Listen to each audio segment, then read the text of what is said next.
We will have a key lecture now after lunch. I hope you have enjoyed lunch.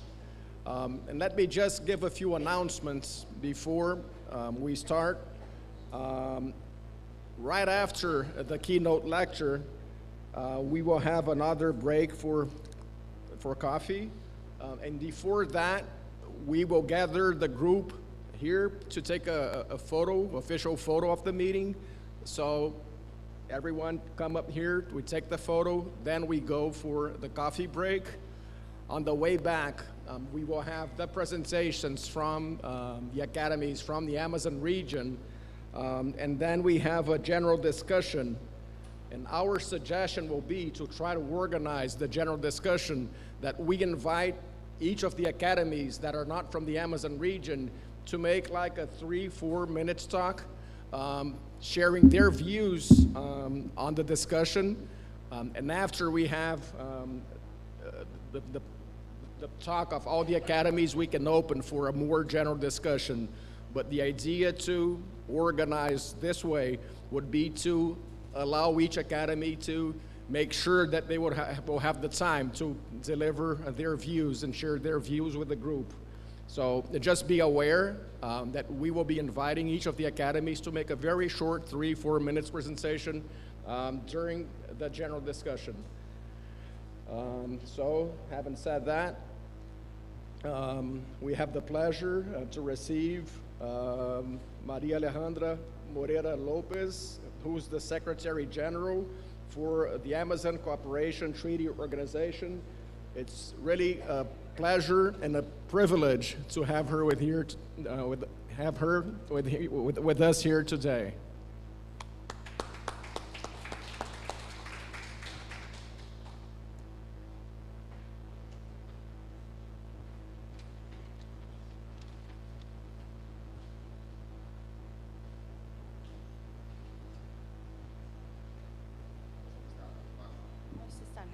Hola, hola, ahora sí. Bueno, muy buenas tardes a todos los que aún se han quedado. For those who are here at the meeting, I have something complicated because after lunch, on one side, in the conditions of first because I come from the other side, but not the other dark side. The other side that wants to have a consensus in the joint work with all of you.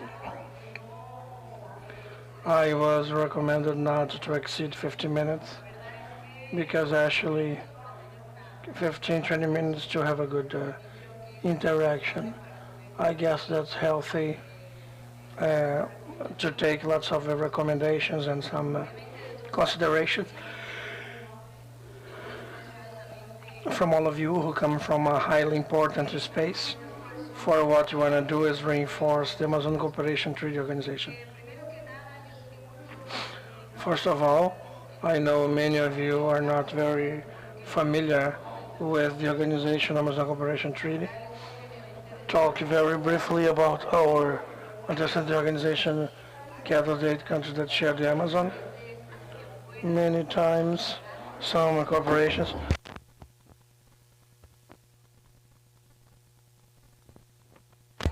it's important because it tries to get a major percentage of the geography of the Amazon, but the other 40% we have, the other countries, Bolivia, Ecuador, Colombia, Peru, Suriname, Guyana, and Venezuela. French Guyana is not with us, but the 8 of us are part of this region. So, and when these proportionalities, we see them in our territories, as Andrea was saying, it is different because, for example, our friends from Peru won't let me lie. For them, 60% of their territory. In my country, the second largest city imported is in the Amazon region. It is a major percentage of the territory for my country, Bolivia, in the Amazon. But apart from that, also we lack the Amazonia identity that many of our countries has. We have a major territory of the Amazon. In 1978, the countries decided to sign, as the ambassador also commented, the Amazon Cooperation Treaty to determine that in the level of the states, not the governments, not the states, we may manage this biome in the regional level. After that, we create the Amazon Cooperation Treaty Organization. That is the institution that implements the different exposures of the treaty. But let me specify, the treaty has a spirit different from other conventions to work in the space of research, science, exchange of practices among the Amazonian countries. 4 or 5 of their articles specify this work. The spirit of the treaty has a lot to do with the water resources once we are talking about the most important basin of the world. And just add that according to our calculations, this 20% of contribution in the world level in Latin America, in South America, is converted in almost 70%. As of them understand, we are the 44% of the territory of South America when we talk about the biome, when we talk about the ecosystem. So this is effectively gravitational, both our region and out of it. The treaty wants to include the regional economy of the Amazon in our country, the national economies. That takes me to a reflection that sometimes it's hard to recognize that since 1978 and before, we saw the Amazon region peripherically because of this need of bringing them in the national level. Unfortunately, 45 years later, we still have a view of a very further away Amazon and surround Amazon. These are some of the elements in these 4 years. I have the honor of directing this organization. We are trying to implement actions not just from the environmental area, because also the organization has had performance in the environment area, but we all understand the Amazon is not just the environment. There is a whole social issue. We have, for example, an economic implication for the inhabitants of the Amazon and out of it. So, you know, well, I am not going to talk about the political problems we have had in the last 4-5 years, which is not a problem of the Amazonian countries. It is a problem sometimes in Latin America, and all these problems we have, those oscillations in the government that take our countries. That's why we have determined in acto to see that in the practical form of the treaty, different from other treaties of political character. The Amazon Cooperation Treaty has the aim of cooperation, what it means to implement actions. These 4 years and a half has served us to reinforce this operation of the treaty with implementation. What we do, we implement projects as of these 8 fields, with some of the response, what can we do to harmonize our regulations in the regional level. We as an organization, we are not ultranational, but it doesn't mean we have not been able to get a joint view in some of the topics to work with the 8 countries. We have 3 major programs that for the first time was used in the consensus with the 8 countries, which is difficult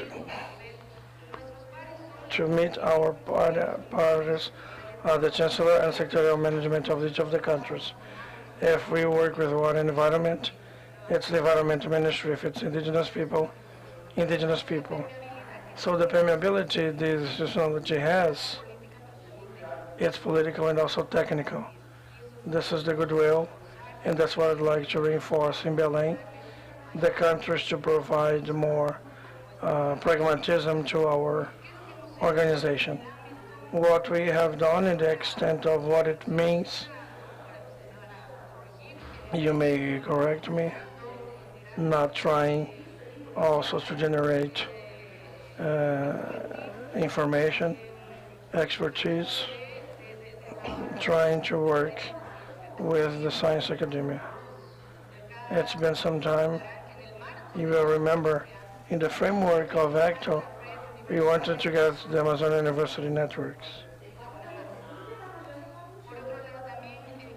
On the other hand, we have to change the name, but the Centers of Amazon Research, which was a Carmesoncia, we've tried. It's been 10, 15 years to move ahead.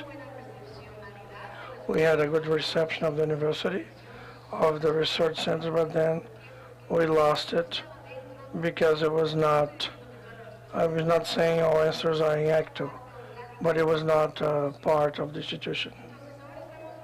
So now we can see the way of generating a more permanent mechanism, one that may be truly institutional, in order to convert and attract universities, but not influentiate. This is something else.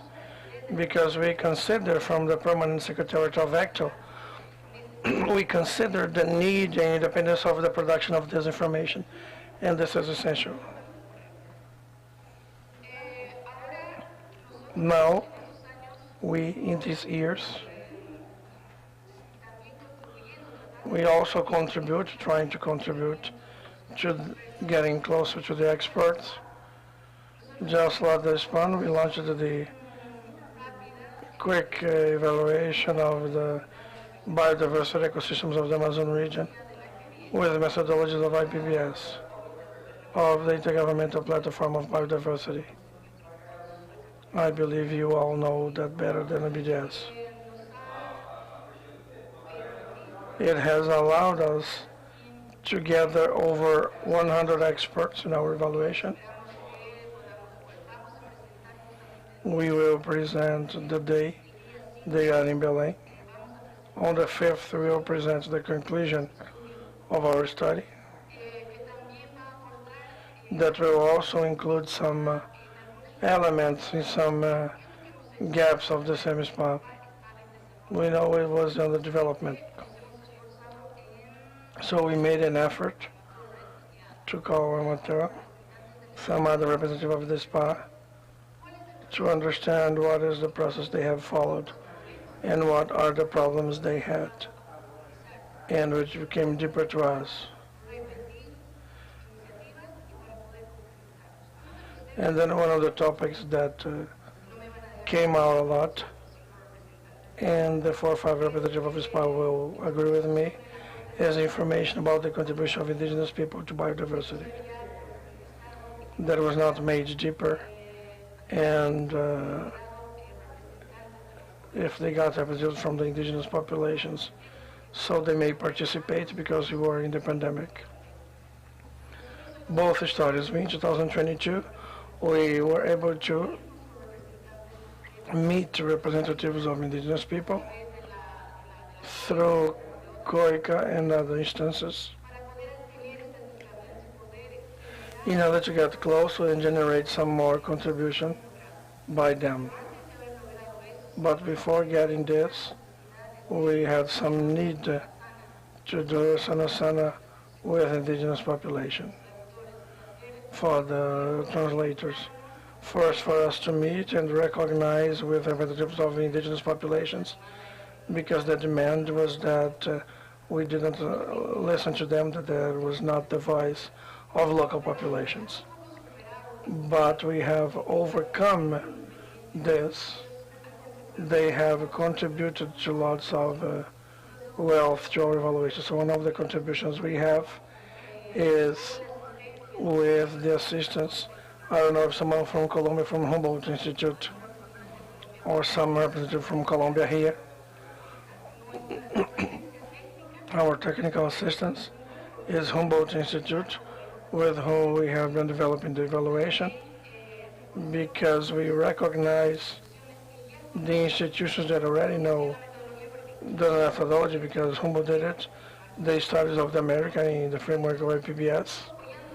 So supporting us in those scientific instances in order to approach in a very formal manner.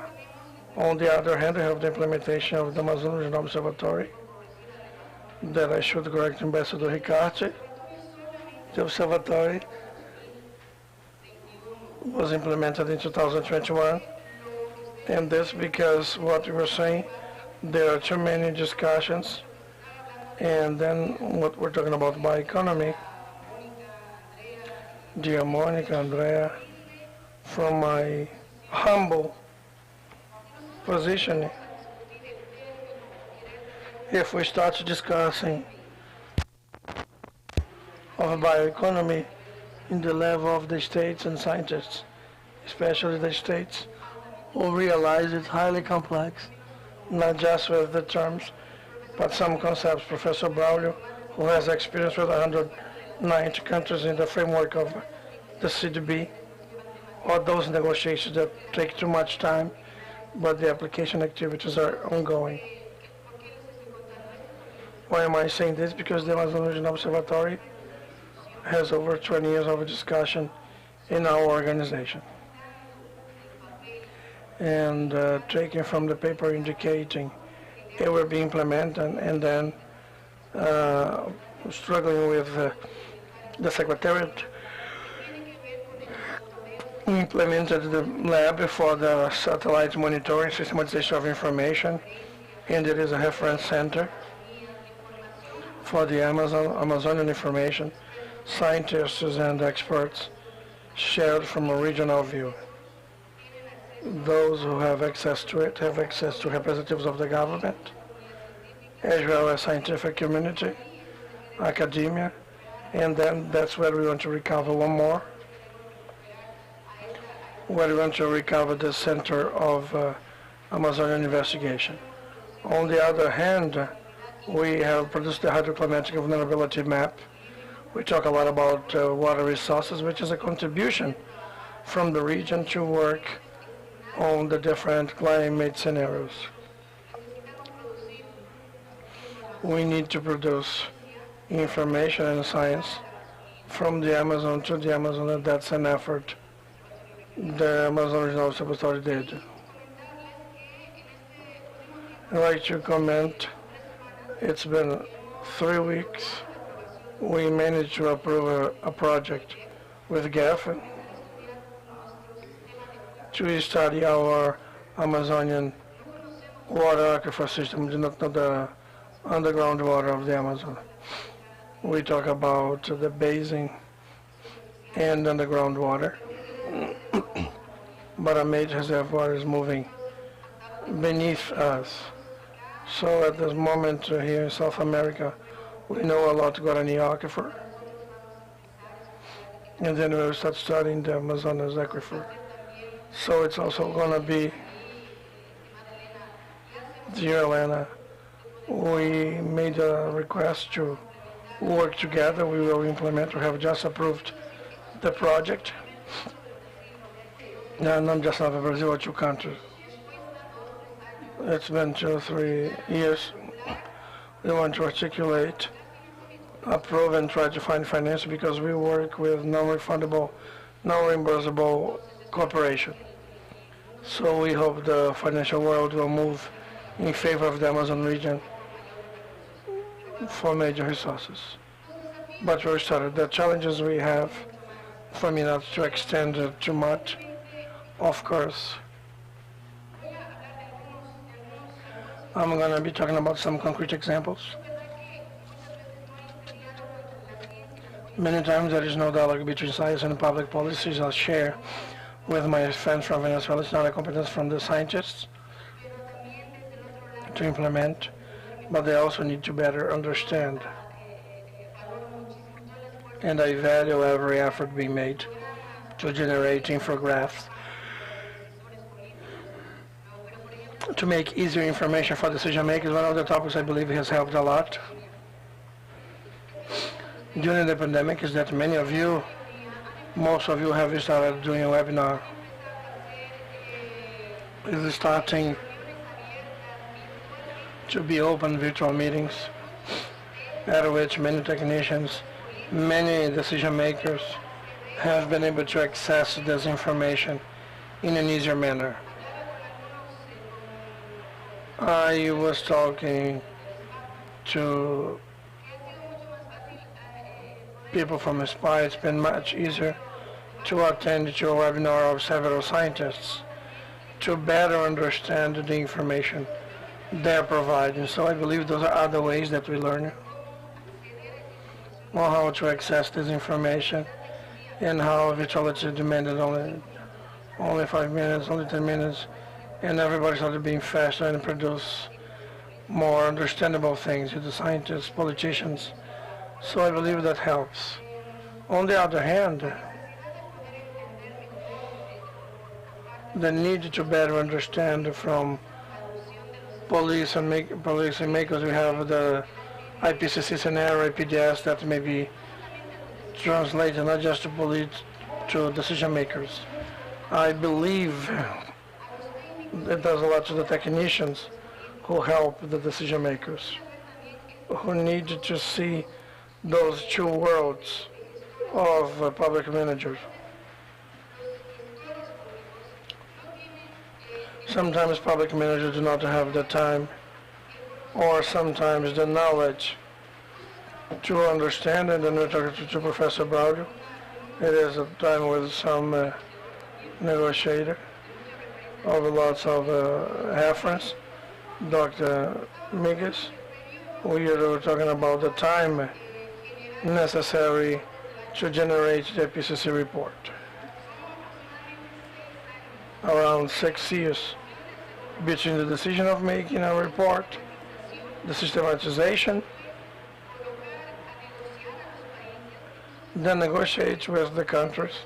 That has a time of this adjustment of everything that is produced for 6 years. And this in several countries, but you, the scientists, you have the goodwill, the quality, and the knowledge to know this scenario is already out of date, and then read public policies with more up-to-date information, with pertinent information, and that's what we want from ACTO, in order to have this possibility of providing this visibility to meet in the framework of the Permanent Secretariat and meet with the Ministers for Environment, with the ambassadors, just like with André, the meeting of ambassadors at the end of the year, to unfold and implement the Declaration of Belém. We would like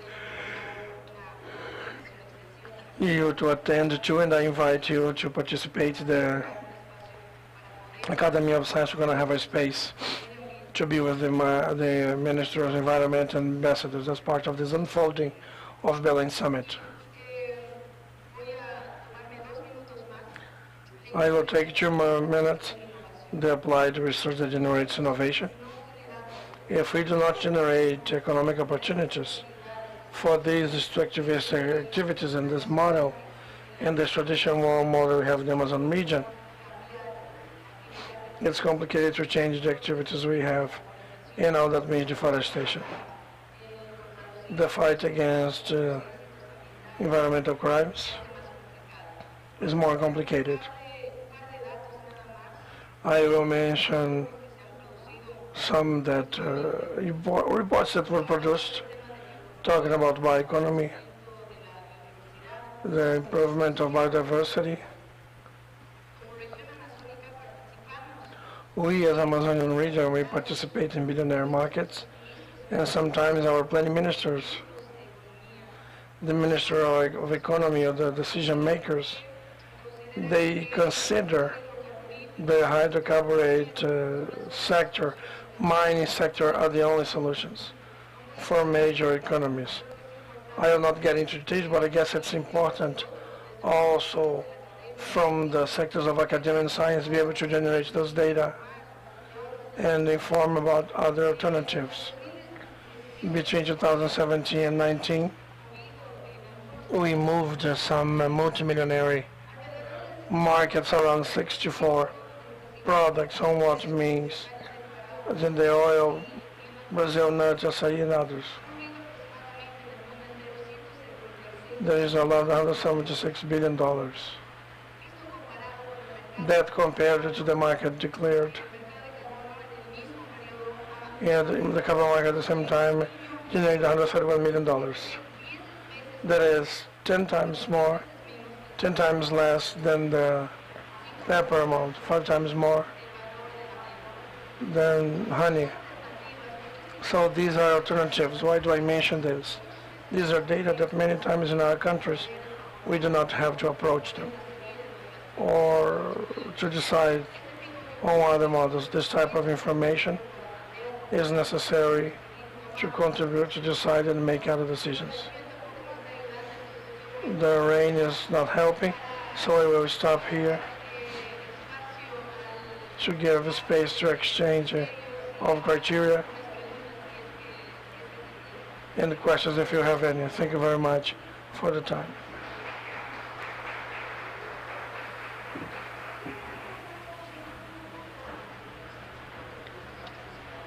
Tenemos tiempo para algunas preguntas o comentarios.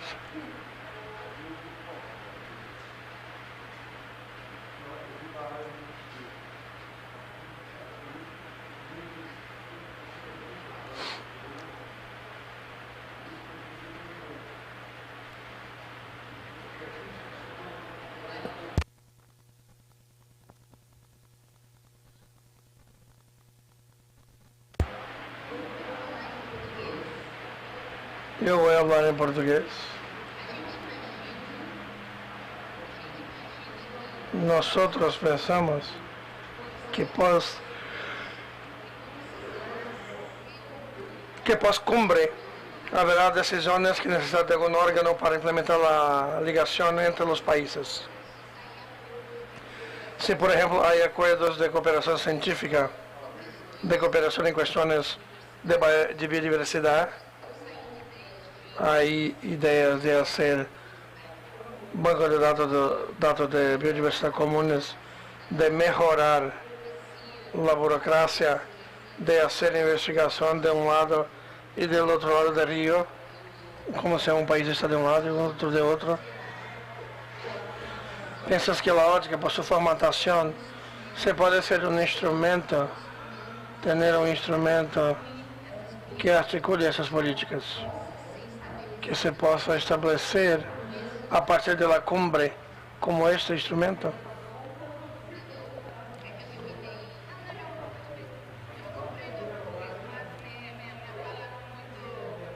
I understand Portuguese, but I don't talk very well.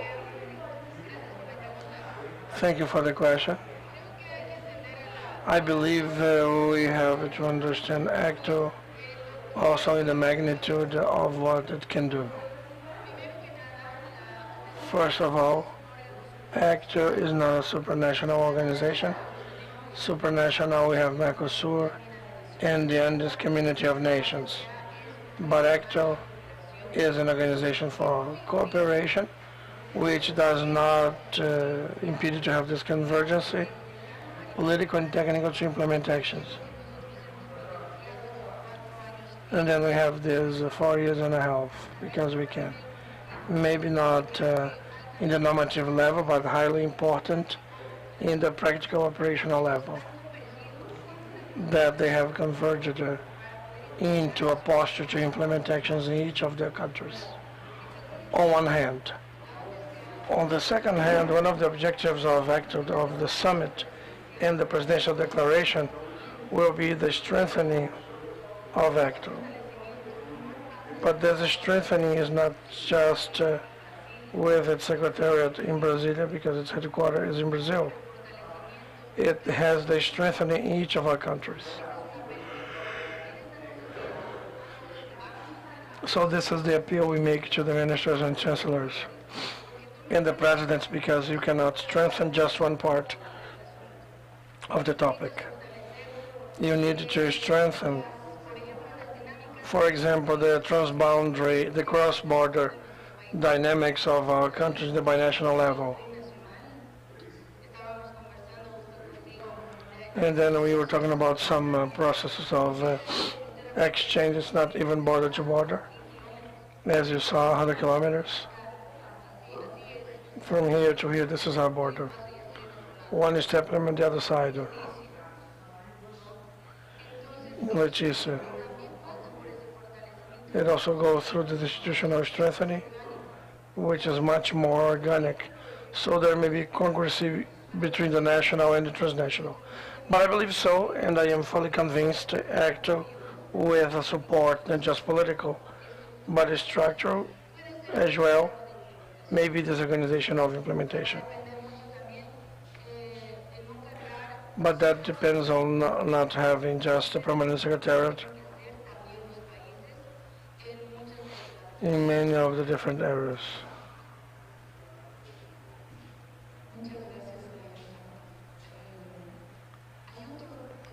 The other topics with this link, how do you see that, for example, this Interamerican Association of Science Academia may comprise a commission of permanent assistance with ACTO, and that the Science Academia may work directly with our government, with Foreign Affairs or Maya. How do you see this level? It's not an administration, but counseling that links the concern. We work with ACTO in Brasilia, but the Science Academia, we work with the ministries. How do you see this? Thank you, Monica. Ashley, and thank you because you bring up a topic that I'd like to request you, Elena,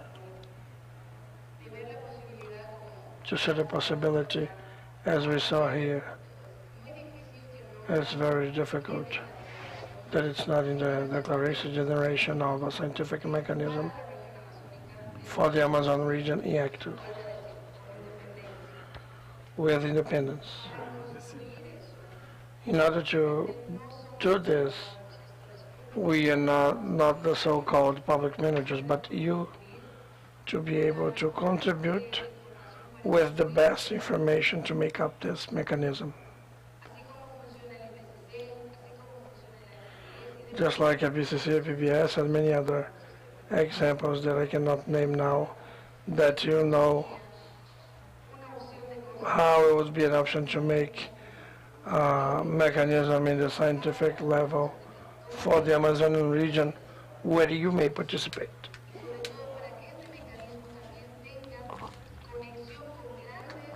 And so the mechanism may have connection with major international platforms or panels, because what I have understood over this time is that much of what we produce, much of the science produced in Spanish and Portuguese, is not taken by some international platforms. It's one of the demands of the academia in our scientific world. So then we could also think how this interrelation has to be with another type of platform, in another type of panel. Much of what generated the region has not been taken into account. And then this morning it's gravitational. That's what climate change means. So in fact, after the declaration,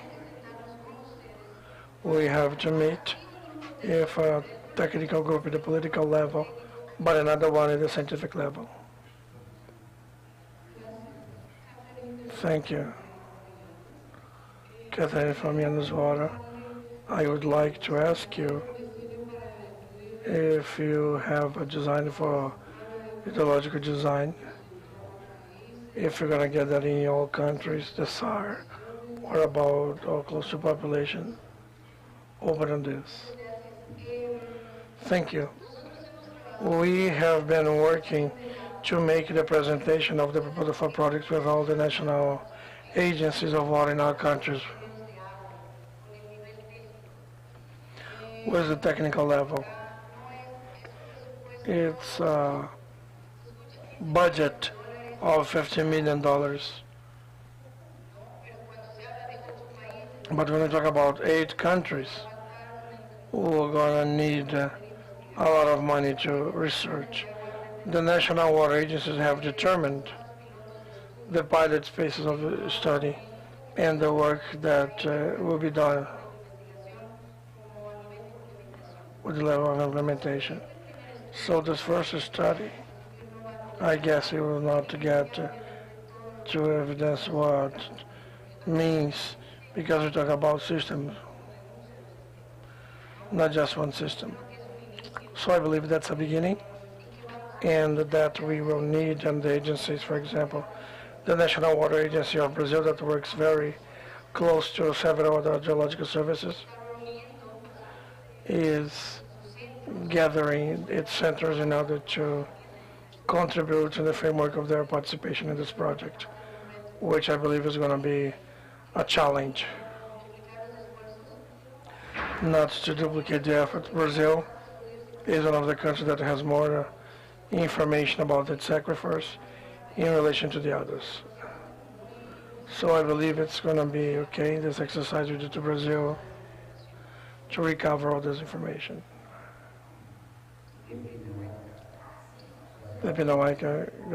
Buenas tardes, yo soy André Baniwa. Me gustaría hacer una pregunta en las presentaciones. Languages, people. So in the context of the Amazon Basin, considering all the countries,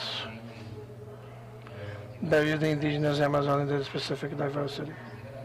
And in the last few years, we have left indigenous people to be researched.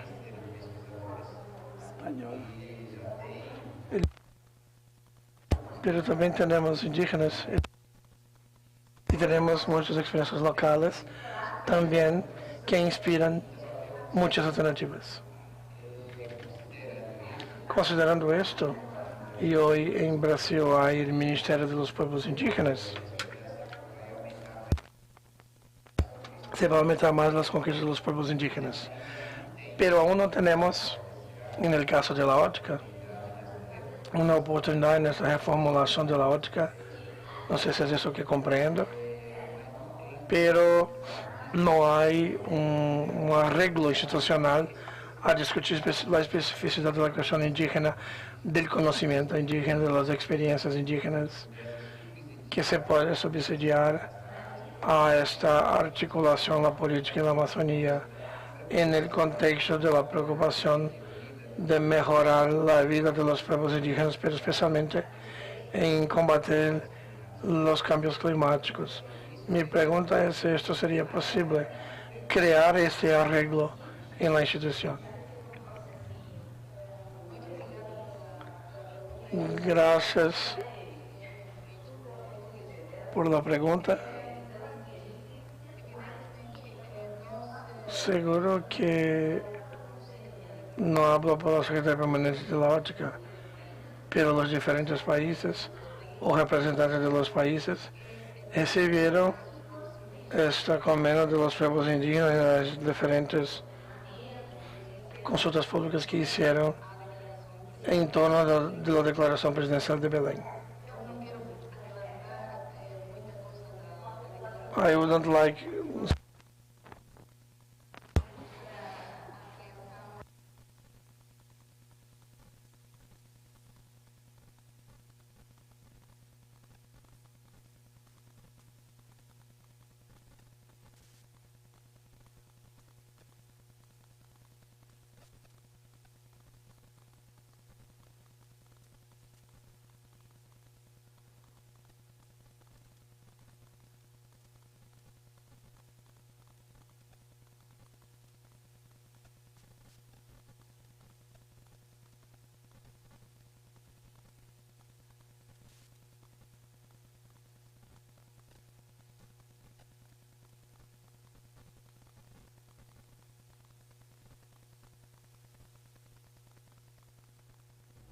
nós estamos implementando, é a única região, eu acho, que nós estamos implementando uma decisão do Acordo de Paris, que você deve lembrar bem, da criação da plataforma mundial de conhecimentos indígenas para o tema de mudanças climáticas.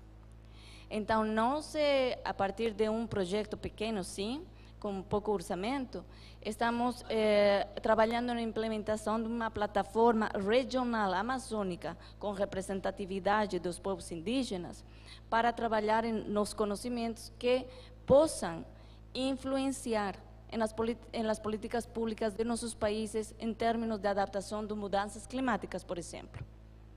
Nós agora mesmo já estamos implementando e estamos procurando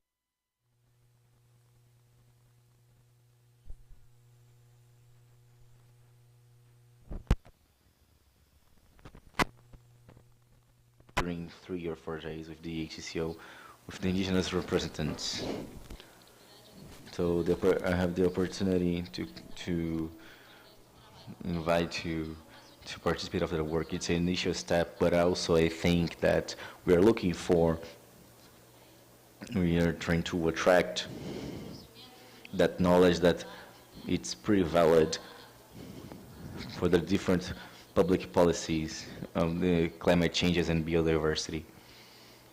So I'm sorry about my Portuguese, but that's it.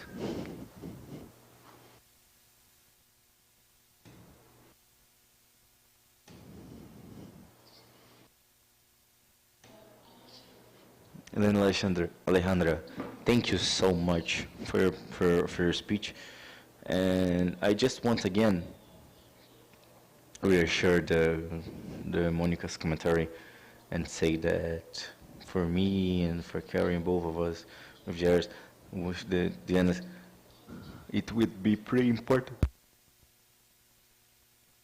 for us to establish that partnership, not for us as people, but as the co-presidents, the co-chairs of the institution, remembering that we as science academies, we represent all the academies that will go from Canada to Argentina, passing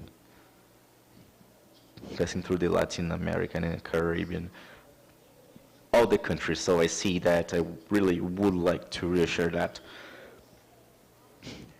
And in relation to the aquifers you put, and we know well the aquifer Guarani here from Brazil, and I think it's extremely important because I'm not from that area, but I'm so curious about that.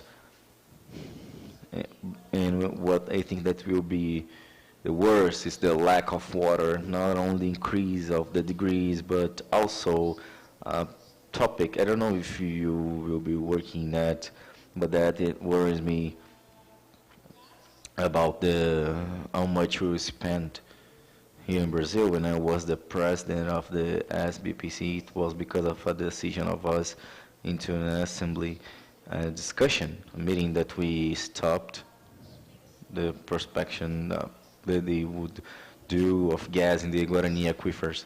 The public ministry asked me, I go through many audiences, so I think it's important with that mapping. No, also because the ambitions, it's always so strong. And we have an example in many countries, including the US, that the water contamination by the gas, that it was explored. So I really want to know if you will map that information.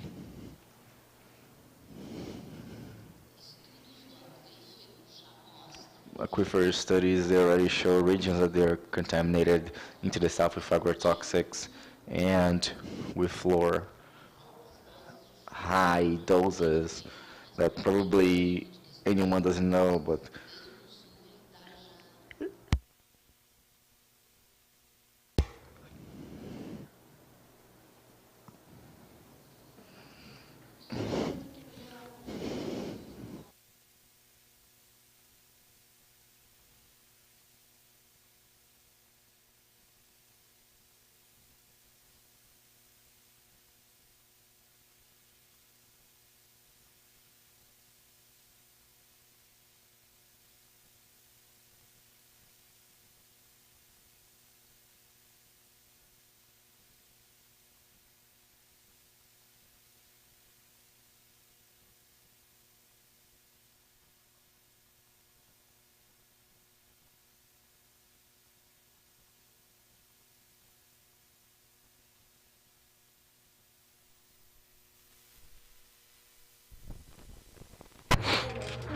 so get to the points, as Elena said, the sources of contamination, the existing population, and geology as a proposal.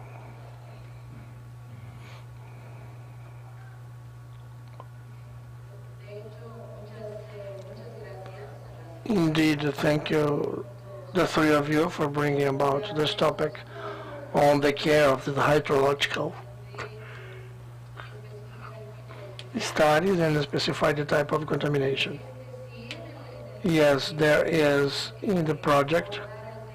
We will approach the topic not just in the project, but approach the topic of understanding the water quality we have.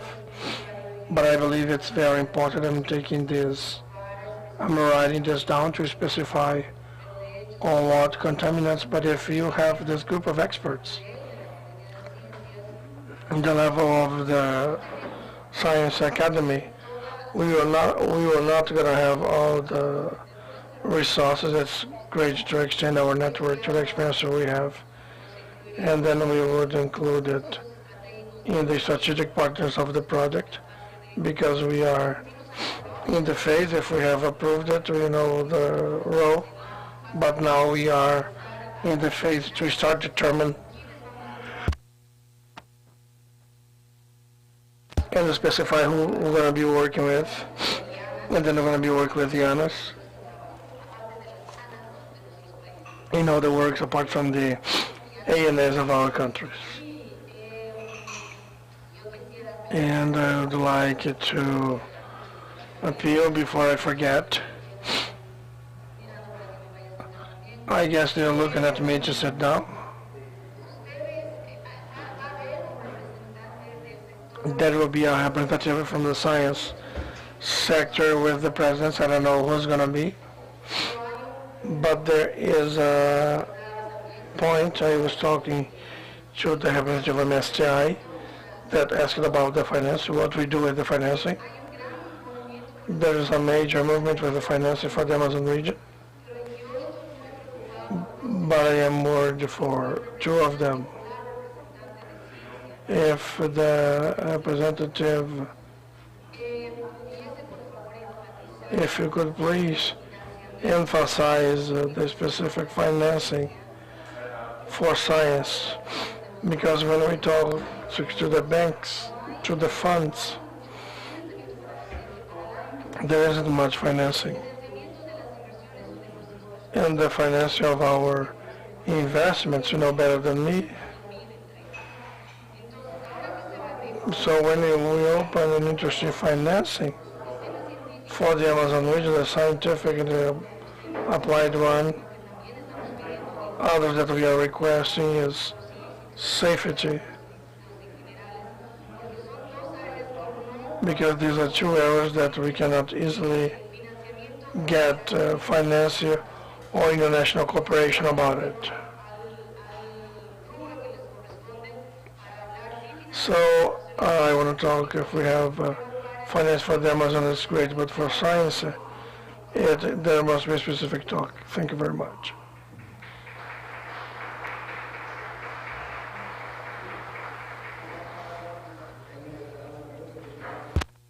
Maria Alejandra, thank you for your participation and presence here with us. We got to the conclusion, you are hungry.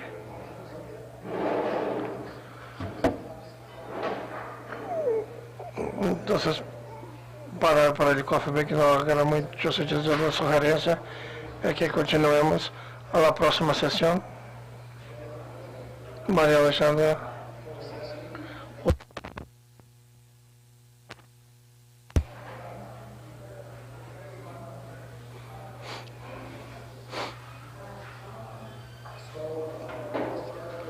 Entonces vamos a empezar con la sesión con la Academia de la Región Amazónica,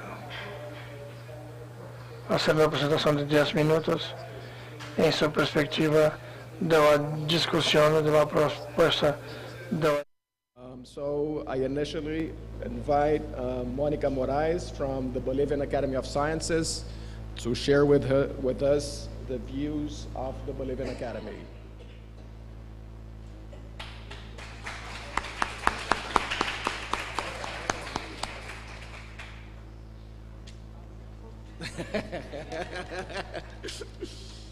To get it, get.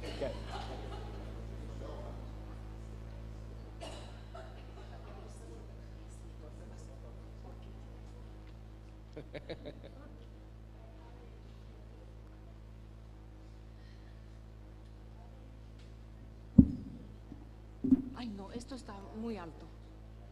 Muy alto. Esto.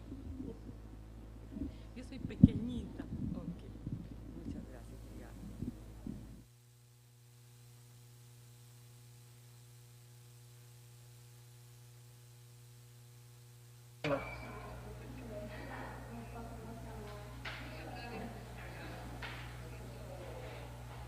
I'm going to speak in Spanish. Unless I'm clear at this point, my presentation is in English. I'm representing the Science Academy, where is a president, but possibly I will be a head for more 3 years. I am permanently as a botanic researcher at the National Lab at the Institute of Ecology in San Andres. I'm part of a wonderful pioneer of Amazon, of science in Amazon. Thank you for the invitation for being here in Manaus. Manaus for me is a magic word for any biologist, and it's an inspiration for the region and for all of us who are working with some project in collaboration with Brazil.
Tiene que atender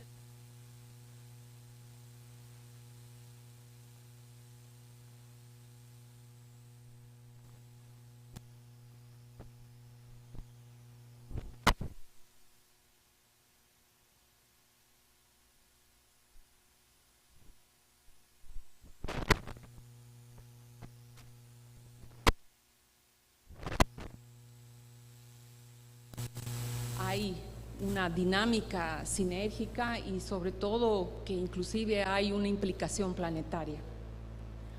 La siguiente. Esto es bien relleno, o sea, tengo aquí mucha información porque prácticamente estoy pensando en Bolivia como país. Nuestra Academia de Ciencias ha sido creada hace 63 años y supuestamente ha sido precisamente para llenar un vacío en el cual haya un cimiento, un fundamento sobre el cual se construya el desarrollo de la ciencia y la tecnología en Bolivia. La verdad es que también entre nuestros objetivos, uno de ellos especialmente es el que más desafíos me desarrolla, es ser asesor para la toma de decisiones en el país sobre ciencia y tecnología.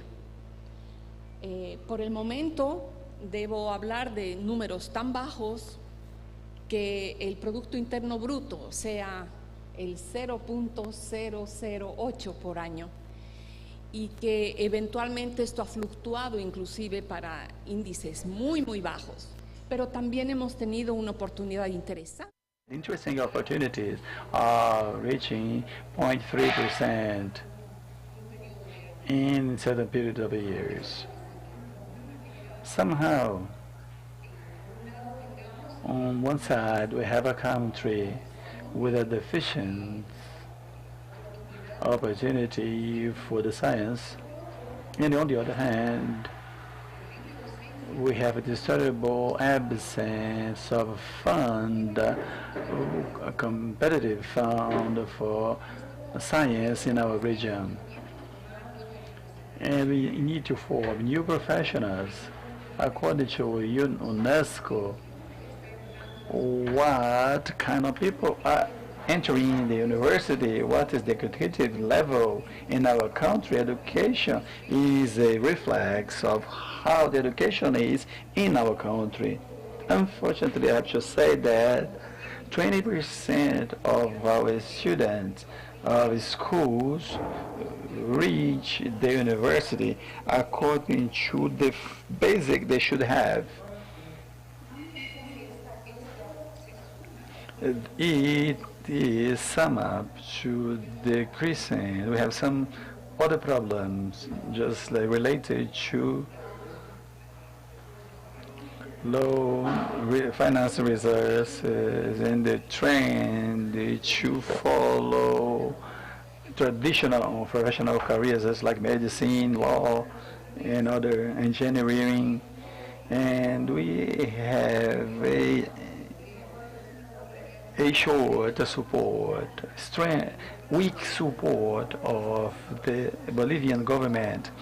All these challenges have made that some institutions have been succeed in finding international financial support. We have received it. Without this international support, we would be stuck. It's almost 3,000 scientific researchers.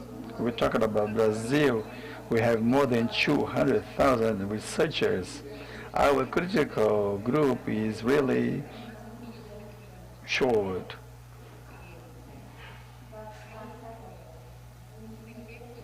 There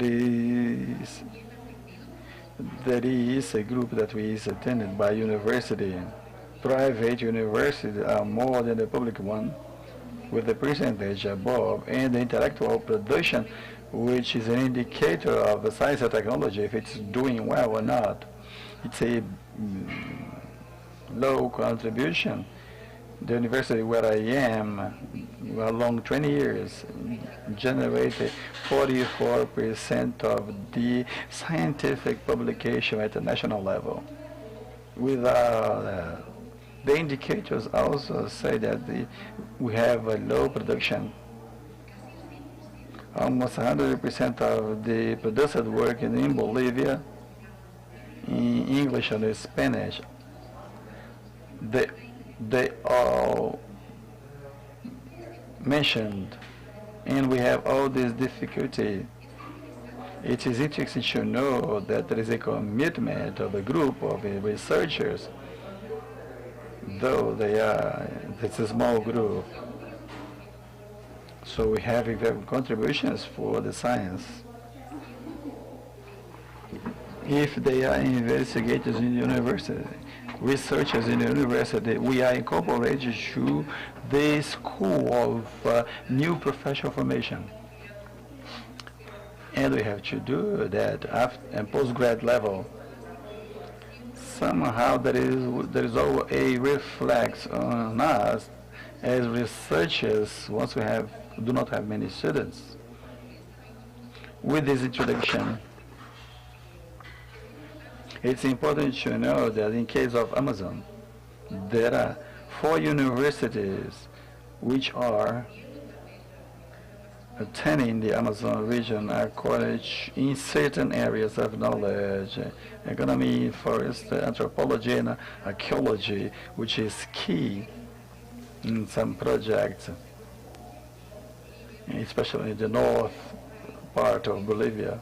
biology in the 3 universities, and the economical system as we name it.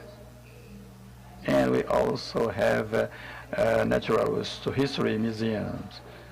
And we have their capacities perfectly installed in certain area of knowledge. But the greatest collection of fauna and flora are in La Paz, in the biggest university we have. It is a advanced percentage collection. Our academy is part of many networks, of other networks.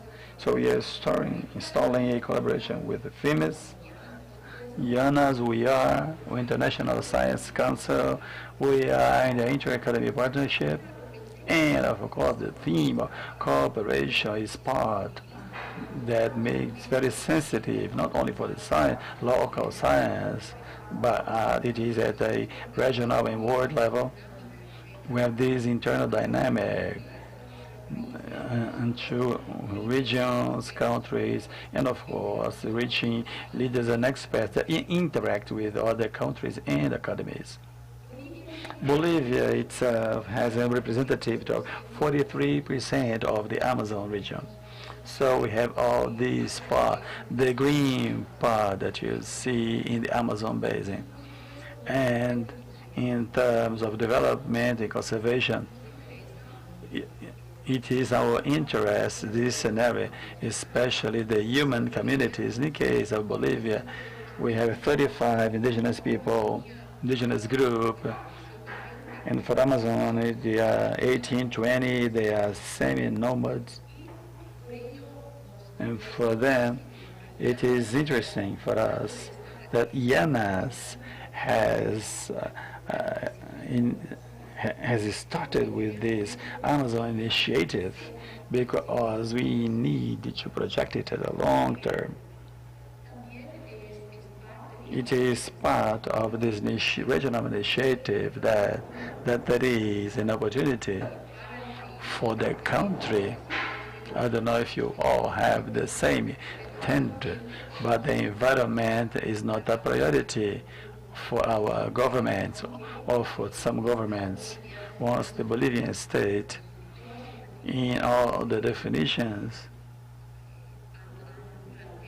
have planned a responsibility and a commitment to answer, to give a response to natural scenarios in the environment as a whole. For us, it's important to have a harmonization at the region on our level. Our expectation is that somehow, in each country will generate a link between the Academy of Science. I have always believed in symbols. It is important to consolidate the equation of at the regional level, but above all, in terms of synergy. In terms of academy, we are betting in the definition of scientific policies, which is our role in the societies. The terms of water, the themes of water and forest is fundamental for us to consider. It is important to unite this effort in order to generate a position at the regional level. The threatened and the people, once we're talking about culture and territories. So we have to attend the demands of things like deforestation, reforestation, and recuperate. And it's expensive and it takes a long time to recuperate, to face the mining and more adequate ways to improve production and management of natural resources, which is a dynamic that attracts us as researchers. Yes, we have to pass the voice of our capacities, of our actions, of ours, analyzing work of investigation, research, and deliver it to the decision makers. There is a great relevance to assume this role in the Amazon, especially at the regional level. Our academies has to be a system in how to implement some public policies. Our academies we are recognizing some of us in the academy are active in the scientific research. We have to be linked to the Amazon panel of science. It is where we start to get stronger. We are not only 40 scientists, but we are recruiting young researchers in order to generate new information at a long term.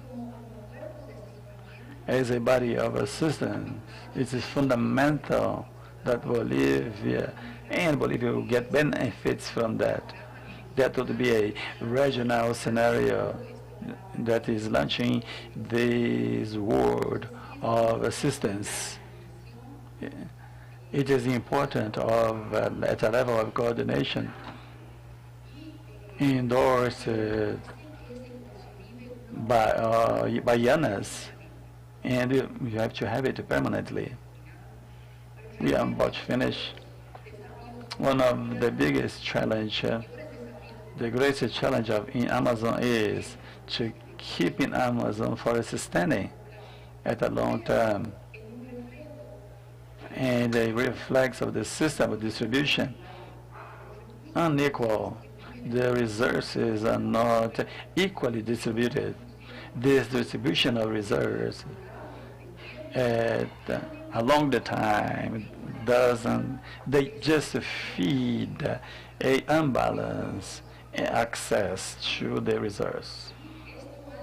It makes that we continue being benefited only as small groups, a few groups. So we have to face the capitalist system where exists the agro-business, the grain, agriculture, the soil. Of course, you'll be generating this economic polarization, and this is not friendly to us. We are not politicians, we are scientists, and it's not attractive for the region. It's important to reestablish to recover great portion of forest that has been destroyed within the last 25 years.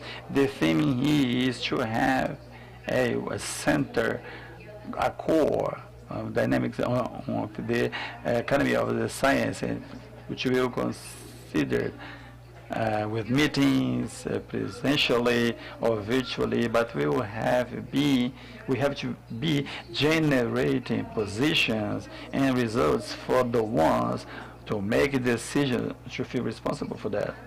It's important to solve the biggest problems of the region, and of course I keep on believing that the scientific contribution is the most not disinterested in the world. It is important to install a commission that reports these advances, and with the retrofeed with the academies and its members, and about all the activities of the interface with the policy in our countries. Under this initiative, it's circulating this word of assistance, distributing in different forms of accessing a more understandable language with the permanent agendas for discussions and elaboration of documents which are important to be circulated, to be spreaded. And the next one, the last one. Thank you.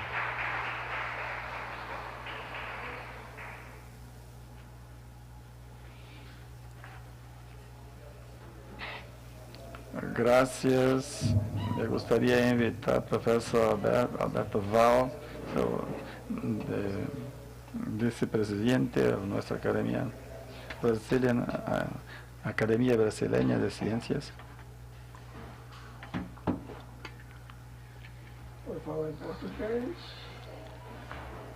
Espanhol, não.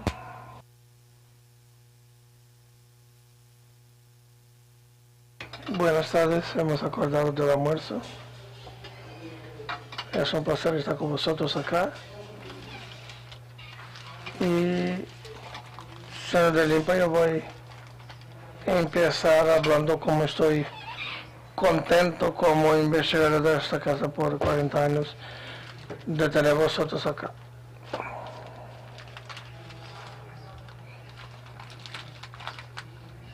Me dijeron que preparaste el texto en inglés. Y voy a hablar en inglés. Desculpa si voy a repetir alguna información. They are very important to emphasize some points. The Amazon basin extends through all the north of South America, including Bolivia, Brazil, Colombia, Ecuador, Peru, Venezuela, Suriname, Guyana, and French Guiana, and should be considered as a biome, a unique biome. It covers an area of 7 million of square kilometers, of which over 5 million square kilometers were originally covered by the tropical forest.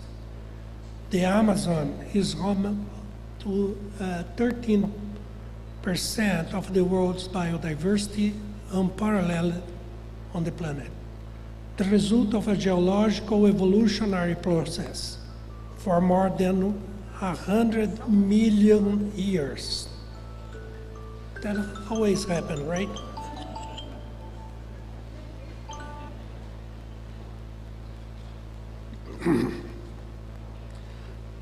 A process for more than 100 million years with a rich history of tectonisms and climate changes.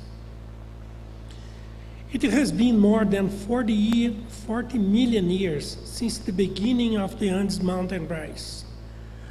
An inattentive look at the region may suggest an environmental homogeneity that does not exist.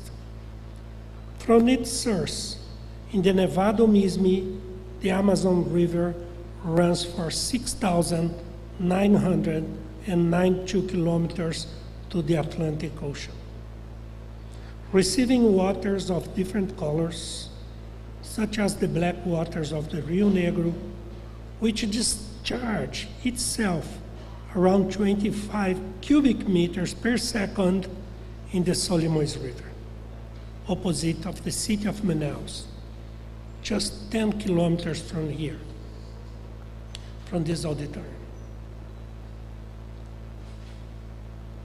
Forming a singular spectacle that I should recommend for you to visit. That's the meeting of its black waters with the muddy waters, also called white waters, of the Solimões River. This is just an example of the environmental heterogeneity.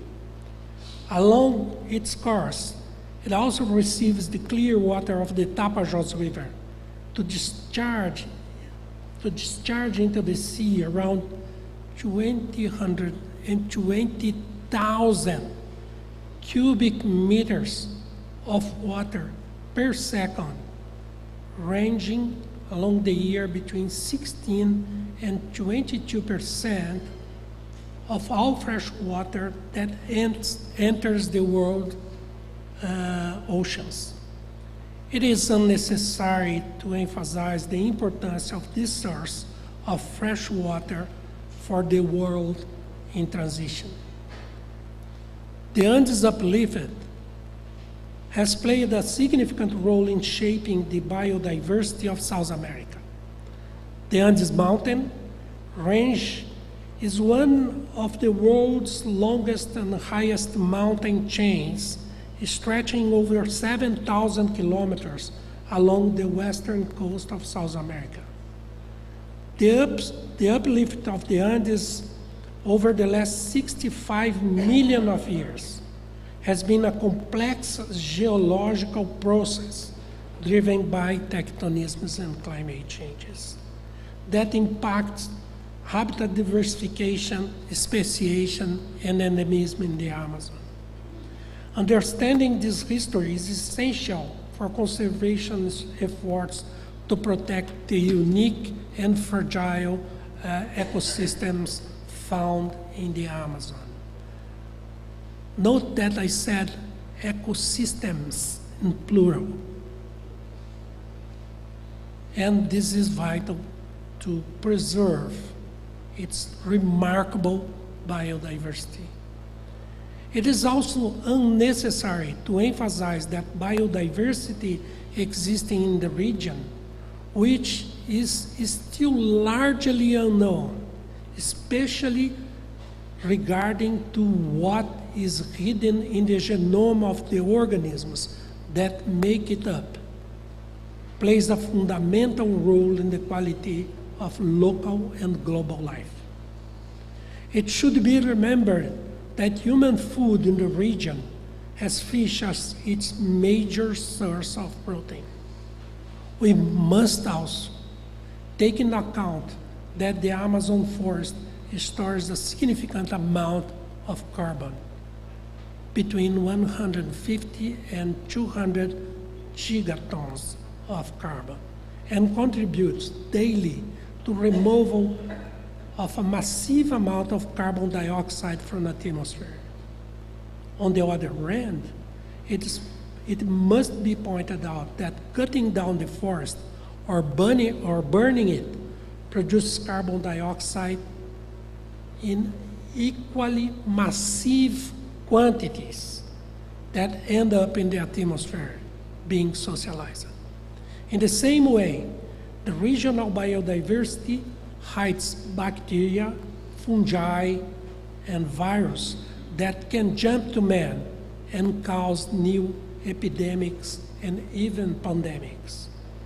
Monitoring potential new zoonoses is essential, particularly in the face of the stress man has caused either directly by interacting with and destroying the forest or indirectly through climate changes. Mining in the Amazon rainforest also has significant and far-reaching impacts on both environment and people living in the region. A more responsible and sustainable approach to mining in the Amazon requires comprehensive and proactive strategy that prioritizes environmental conservation, social well-being, and long-term economic viability. Investment in science and technological innovation to improve safe mining practices and reduce the industry's environmental footprint are vitally needed. Here, we must mention the problems caused by mercury that is used in gold mining and is dangerously accumulating in fish and so in humans. Mercury scenario definitively requires attention of all Amazonian countries. The Amazon biome has never been an unpopulated land for thousands of years. When the Europeans arrived in the region, there were between 8 and 10 million people in the forest who formed a synergetic body of self-protection. Only part of the original population managed to survive disease and violence, and to this group were later added the Afro-descendants, quilombolas, riverine communities, and a vast array of other social groups. Today, there are 2.2 million indigenous people belonging to more than 400 indigenous groups in the region who are often left to their fate. The case of the Yanomami recently publicized illustrates this aspect forcefully. Large cities have been formed, and given the fragility of their organization and territory, expose on the one hand the urban population, in particular the population living in the periphery of the urban centers, to Amazonian diseases and other problems. On the other hand, biodiversity itself to the challenges of the current human behavior, with population of the environment by plastic, metals, and medicines, among others. A new Amazonian order definitively needs to be built in such a way as to enable harmony between megacities such as Manaus, with over 2 million inhabitants, and the forest. The idea that the forest needs to be replaced to be productive and generate wealth has produced extensive changes in the territory, with land being used for purposes that are not sustainable, given the characteristics of the soil of the region that do not support agricultural production cycles, since the forest is sustained by its own nutrients. When removed by extensive burning, for example, the soil dies. With it in a short time of few years. There was also no lack of publicity about the destruction of the forest by burning that has occurred in recent years. Degraded lands produce nothing. They do not even support the local inhabitants. These bare lands only indicate that someone benefited from the deforestation to raise the first cattle and then left the land. Definitively, this process has already resulted in almost 20% of degraded areas and causes impacts of all kinds locally, regionally, and worldwide. Ways must be sought to keep the forest standing and the rivers flowing, making them worse more than destroying. Besides the direct attraction of man in the Amazonian environment, we have to consider the impact of global climate. A significant thermal anomaly with an increase of up to 2 degrees Celsius on average is predicted for the region in the coming decades, even if we succeed in achieving the goals of the Paris Agreement of keeping global warming below 1.5. Some micro and meso-scale regions may experience even more significant temperature increases as the south of the Amazon, where the temperature can increase up to 5 degrees Celsius. These temperature increases have diverse impact on the forest, make it more vulnerable to fire, as on the aquatic environment, since many aquatic species, particularly fish, live near their thermal limits. The biodiversity crisis is a fact, as is the climate crisis, and this is evident in regions such as the Amazon, both pushing the region to cross a tipping point and an irreversible shift to open canopy, degraded vegetation states, and landscape configuration. These two crises can no longer be considered separately. They are part of the same challenge, affecting especially the most vulnerable people, including children, women, and marginalized indigenous people and local communities. This challenge includes mankind directly, since more than ever, it's necessary to seek global health. We have a vast amount of information about the Amazon, but it's still very little for what the region represents. However, little more than 2.5% of research, development, and technology investments in Brazil are directed to the Amazon. The situation in the other Amazon countries is even more critical. The investment level is incompatible. I would stress this, is incompatible with the expansion of education and research institutions in the region. Cooperation is vital, but it needs to be symmetrical. I would like to stress this word as well. Qualified personnel must be established in the region. In addition, creation of new institutions for the transformation of global knowledge about the Amazon into sustainable technologies are definitively needed. The successful realization of this vision required the presence of several enabling conditions, including research infrastructure, the emergence of new markets, shifting social preference, and cultural transformation that embrace the holistic perspective on forest socio-biodiversity. Many ideas have emerged. Financial resources for Amazon have been announced every day over the last few years. But it must be possible to move quickly from discourse to practice.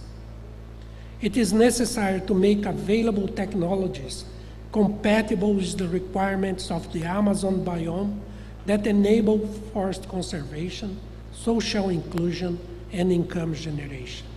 Here again, disruptive strategies are needed which are not centered in isolated departments in universities and research institutes, in hermetic boxes, but should be in synergic and integrated systems. A new world composed of interactive networks that are able to solve the endless bottlenecks towards a sustainable Amazon is required. There is no other way to do this than through robust information that only education, science, and technology are capable of producing. However, it's necessary to socialize such information so that mankind can once again maintain a synergistic relationship with Amazonia, making a rich inheritance possible for the people of the future. The Brazilian Academy of Science is making a great effort to show the need for significant, strategic, and not only historical investments in science and technology, and personal training for hiring of the Amazon.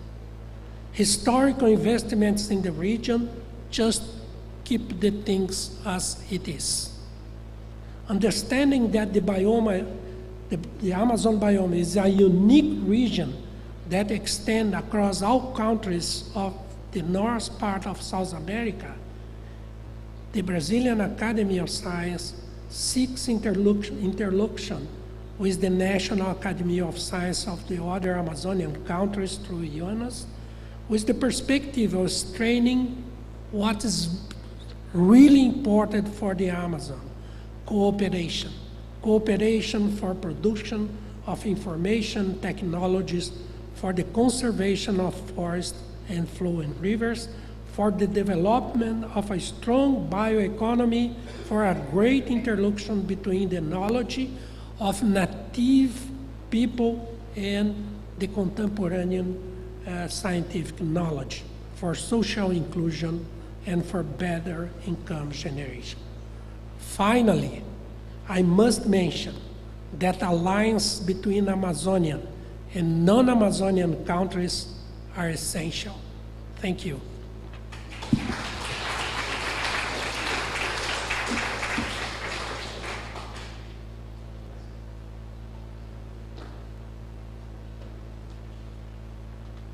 Thank you very much, Adalberto. I now invite Professor Elena Groot, President of the Colombian Academy of Sciences.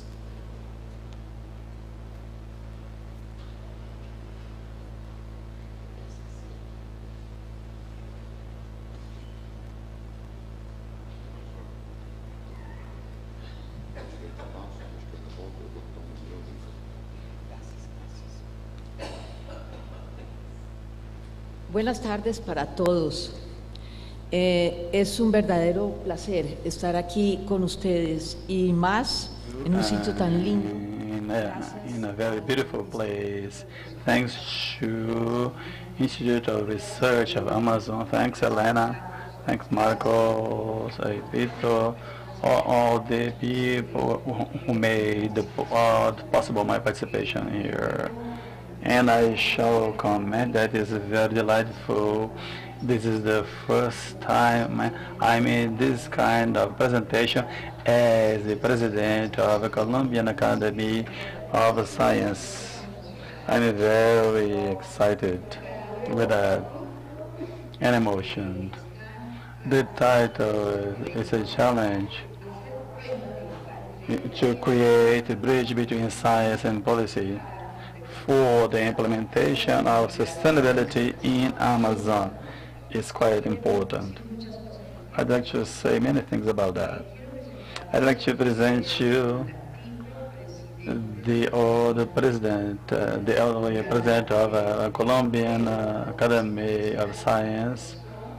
At the beginning of this year, we organized a panel. It's a kind of a small seminary, a course, the perspective of science for the formulation of public regional policies.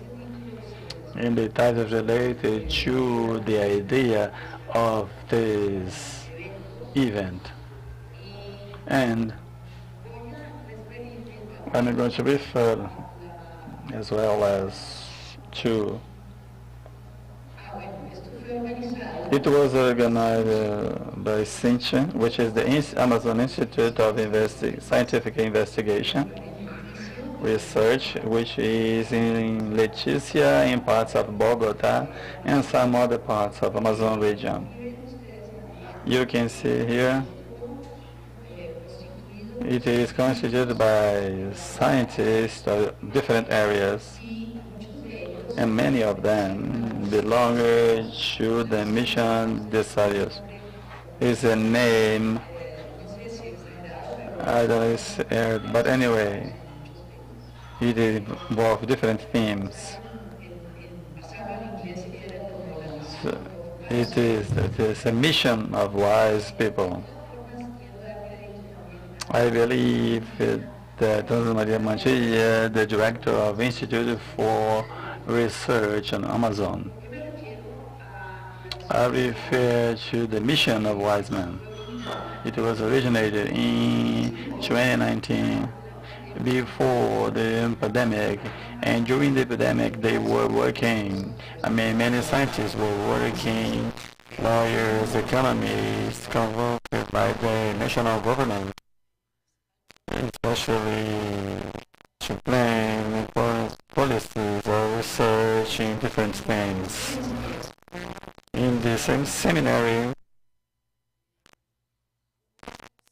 there were 7 people brought by the Academy to this mission. In the Academy of Science, the Colombian Academy of Science had an important role. For 7 people, it was a way to interact between science and government. So the mission of WISE was organized by the government. And then there was something strong in between the two institutions. 7 people were present there, and they proposed strategies that involved the creative disciplines and results of creation of results in the generation of one economy based on knowledge. And within the conclusion that we had in this meeting, that happened in Amazon region organized by City Institute. These are some of the results. One, articulation between the mission of Manaus and the government. They established recommendations, mission in strategic areas of research. And they got a chance to develop this theme in the country and have a creative model. The education, it was recognized as a fundamental in the proposal for the development of the region, state, autonomy.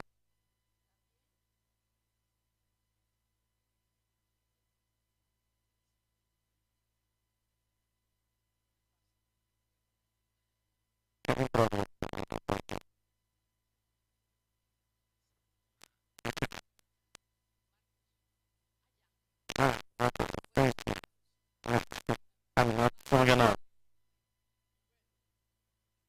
I'm not strong enough to support it. And we favor the education STEM. We talked about deforestation, about environment. We rated about diversity, natural richness, related to specific areas. About talking about the protection and adequate use of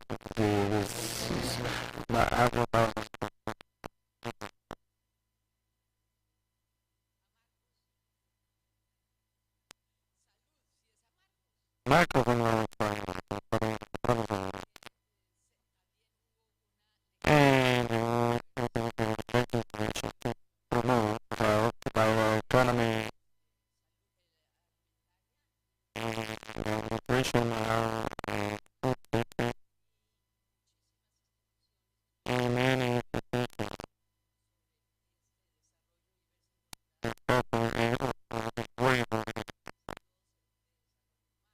Talking about human development and gender equality in agriculture, awareness about science and community of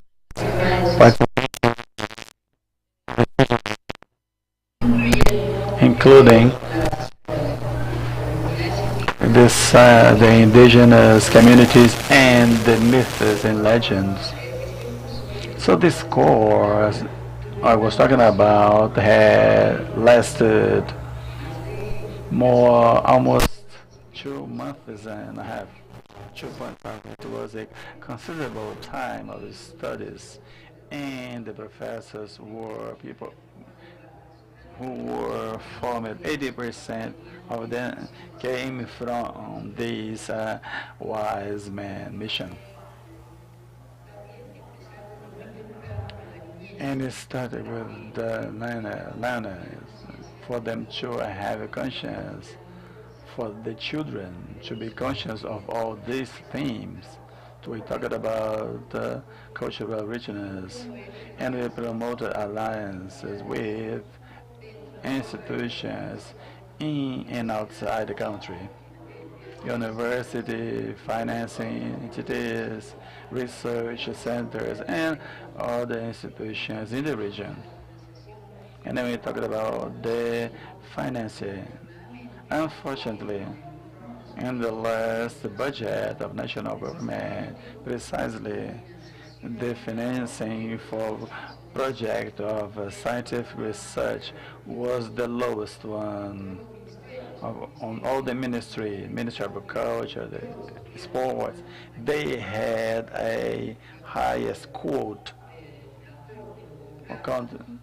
went by the government, and the lowest one was ours. But without limitations, there are good things, and thanks to this, we started the Commission of Science and Innovation, Technology and Innovation, led by this commission, to make a, before talking about the pact, the treatment agreement, The financing in the case of science is something based, but many of them are located in the system of benefit, exploitation of natural resources, oil, etc. And on the other hand, the government is limiting. There is some limitation on that, especially the projects. They are temporary. They have a quantity in this year, and the following year we do not have the same budget. It's not enough to develop researching projects once it is very variable, and it's the lowest budget and within all the other ministry. But thanks to this problem, we have started an agreement, a treaty, and we lead it by the Commission of Science, Technology, and Innovation of the Academy in order to treat and get a stable financing, a stable fund, which is something that comes from a general budget of the nation. We should find ways to amplify it,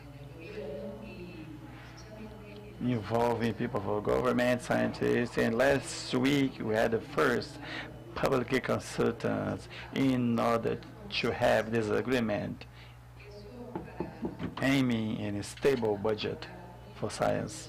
Talking a bit about the financing, and many people have mentioned it is very basic for a good research. Marcos, help me, I don't know what's happening. Got it. They promoted the rational use of our tropical forests, of our jungle. The development of technology, sustainable technology for the economic progress. Science is fundamental. We need scientists. Responsible scientists and citizens responsible for education. You record this sentence from the Ministry of External Affairs of Brazil in the beginning of this meeting. So it is very in accordance with this. Just to finish, I'd like to mention the great richness of our region. Particularly, I'm about to finish. I'm not going to pass my 10 minutes. Talking about a treasure, a hidden treasure we have in our Amazon, and it is the mountain chain of Sugunechi. It is a humanity patrimony asset. It's been there for millions of years. There are great quantity of information. We have to learn a lot from them, from the hieroglyphs existent in these chains, Chibidikechi.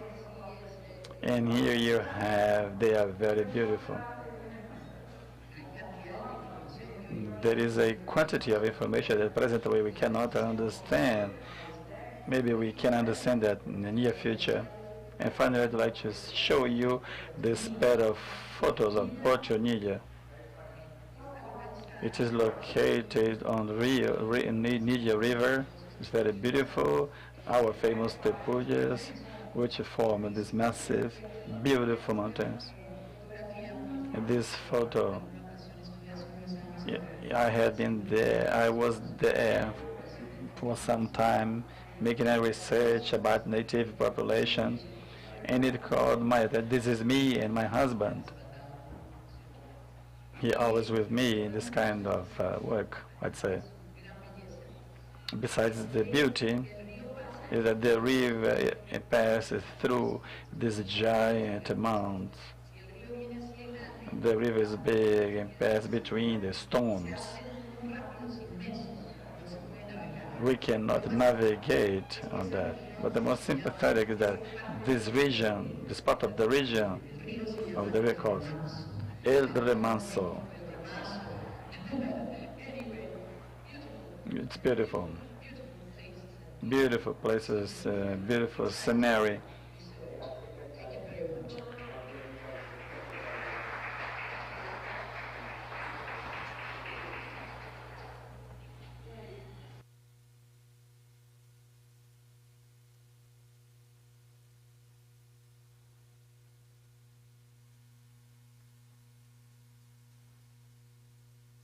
Agora vou invitar a André Calado, que vai para a Academia de Ciências do Equador.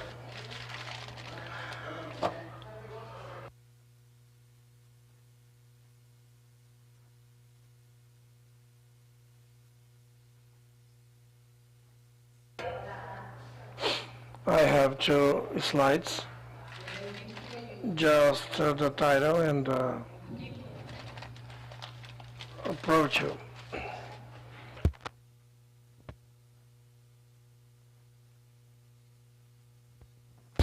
We have the data of the Science Academy of Ecuador. I am not the chair, Enrique Tron is the chair. I am a member of the Science Academy, and I am here with some men of SPA of the Science Academy and Vice Gentleman of San Francisco de Quito, where I work.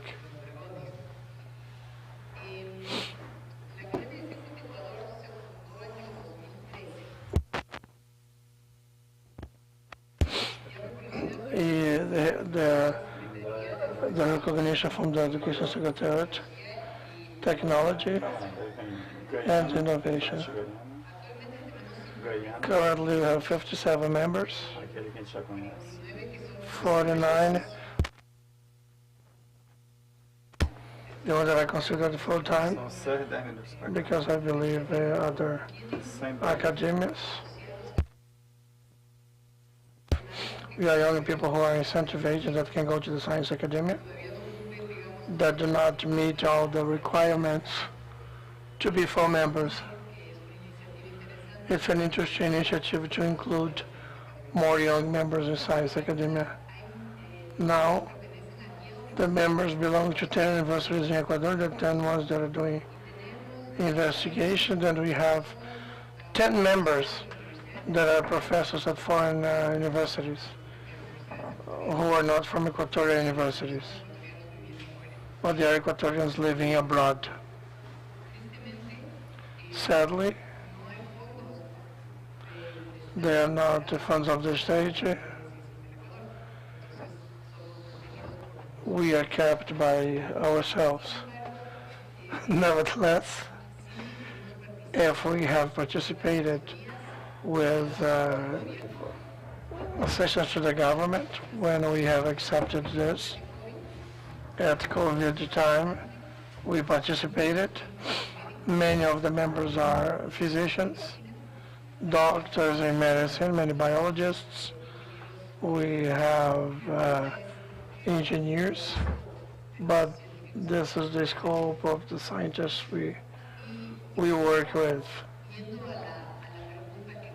And when we look at the question that was asked on how we do the bridge between science and policy,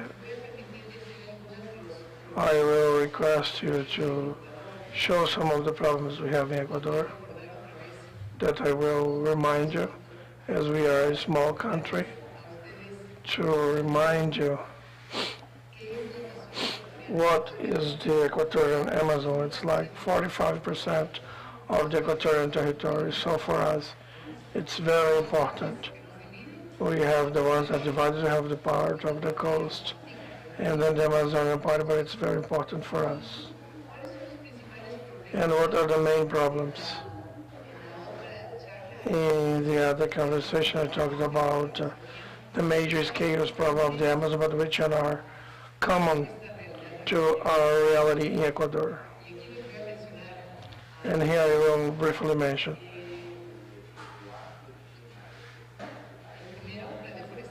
First, deforestation. That is the same in the whole Amazon, especially now with mining. There is lots of illegal mining. And we have lots of oil production. Indeed, the most important source of equatorial reality comes from oil.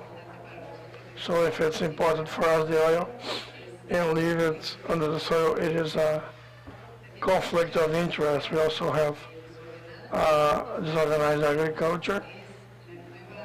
And African palm tree is the new monoculture in the Amazon, very strong in Pan-Africa. We also currently have many illegal activities in the Amazon. And then that's a major problem we have on the north border, and that now is established in the country. So the illegal problems are very strong in the last 5 years. They're huge. And we have problems with connectivity, especially from the Andes to the Amazon. Hydropower plants, a big one, Coca-Cola Sinclair, which is basically the strong energy problem we have in the country, because we don't have that with the strong erosion. We have this point of the cascade, so it is a major problem. And in general, as this region of Ecuador has lots of rain, the erosion processes are faster than we had before. The climate change processes are strong, and we have a loss of biodiversity, especially by illegal trade of species that are major species of some to eat beef, and then have been socio-environmental conflicts. And they have vulnerability for the land title of indigenous land and problems with local issues. As for how to do those connections with policy, we help for the sustainability having these specific problems in the region. I'd like to reflect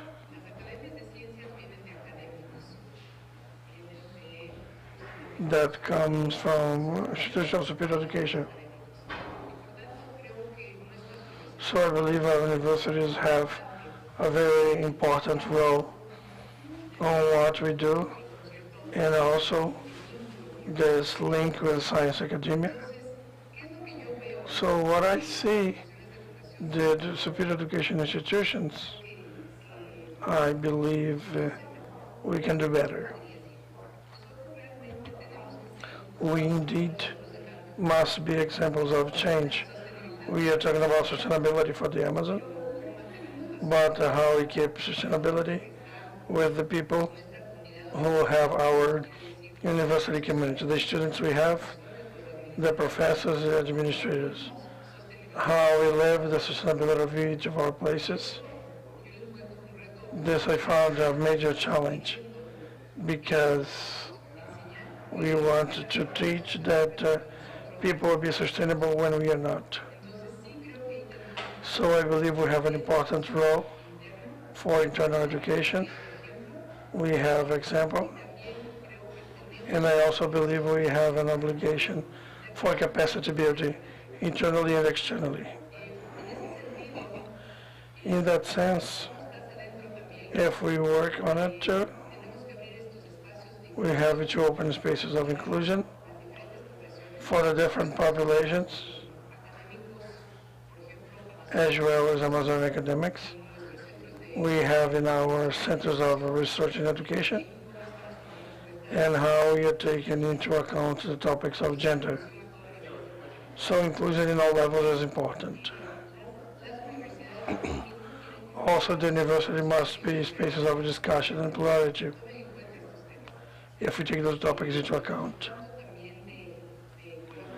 And also collaboration and how the other conference, international ones, may help us train on the Amazonian topics that are severe.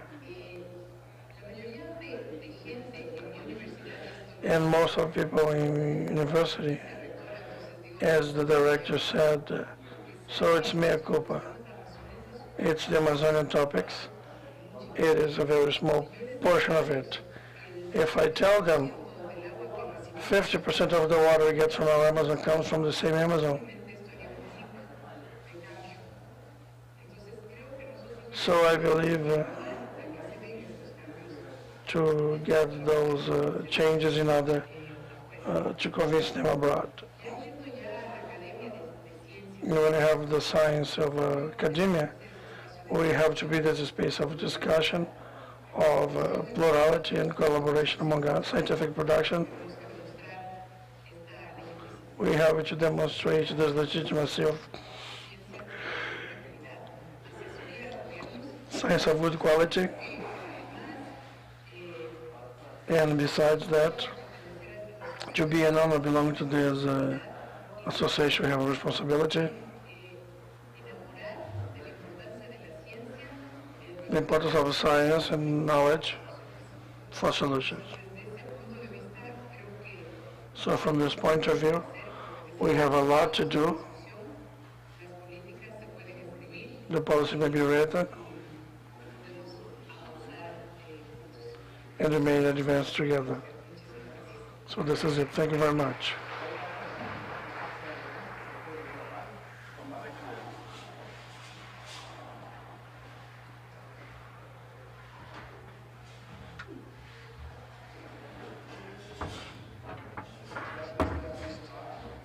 Vamos parar para el coffee break e depois continuamos a ser bom invitar todos à frente para tirarmos la foto. After that, we go for a coffee break.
We also have the Institute of Applied Science and Technology. This is purely government funded. And we have some other government agencies which are involved in technology and science research, including the Agriculture Research Institute, the Guyana Rice Development Board, and the Guyana Forestry Commission. I should note that the Caribbean Academy of Sciences does not receive any government support whatsoever. We are just there hanging out. We basically fund ourselves, or we get funding from corporations or other NGOs. Basically, that's where our support comes from. So even though we're an academy, we don't really have any government support as such for research or for any of the work that we do. This is actually also true for the University of Guyana.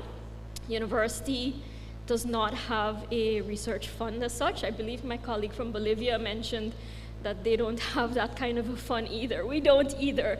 So research is very difficult to actually do in Guyana. We have to find really creative ways in which to get our research done.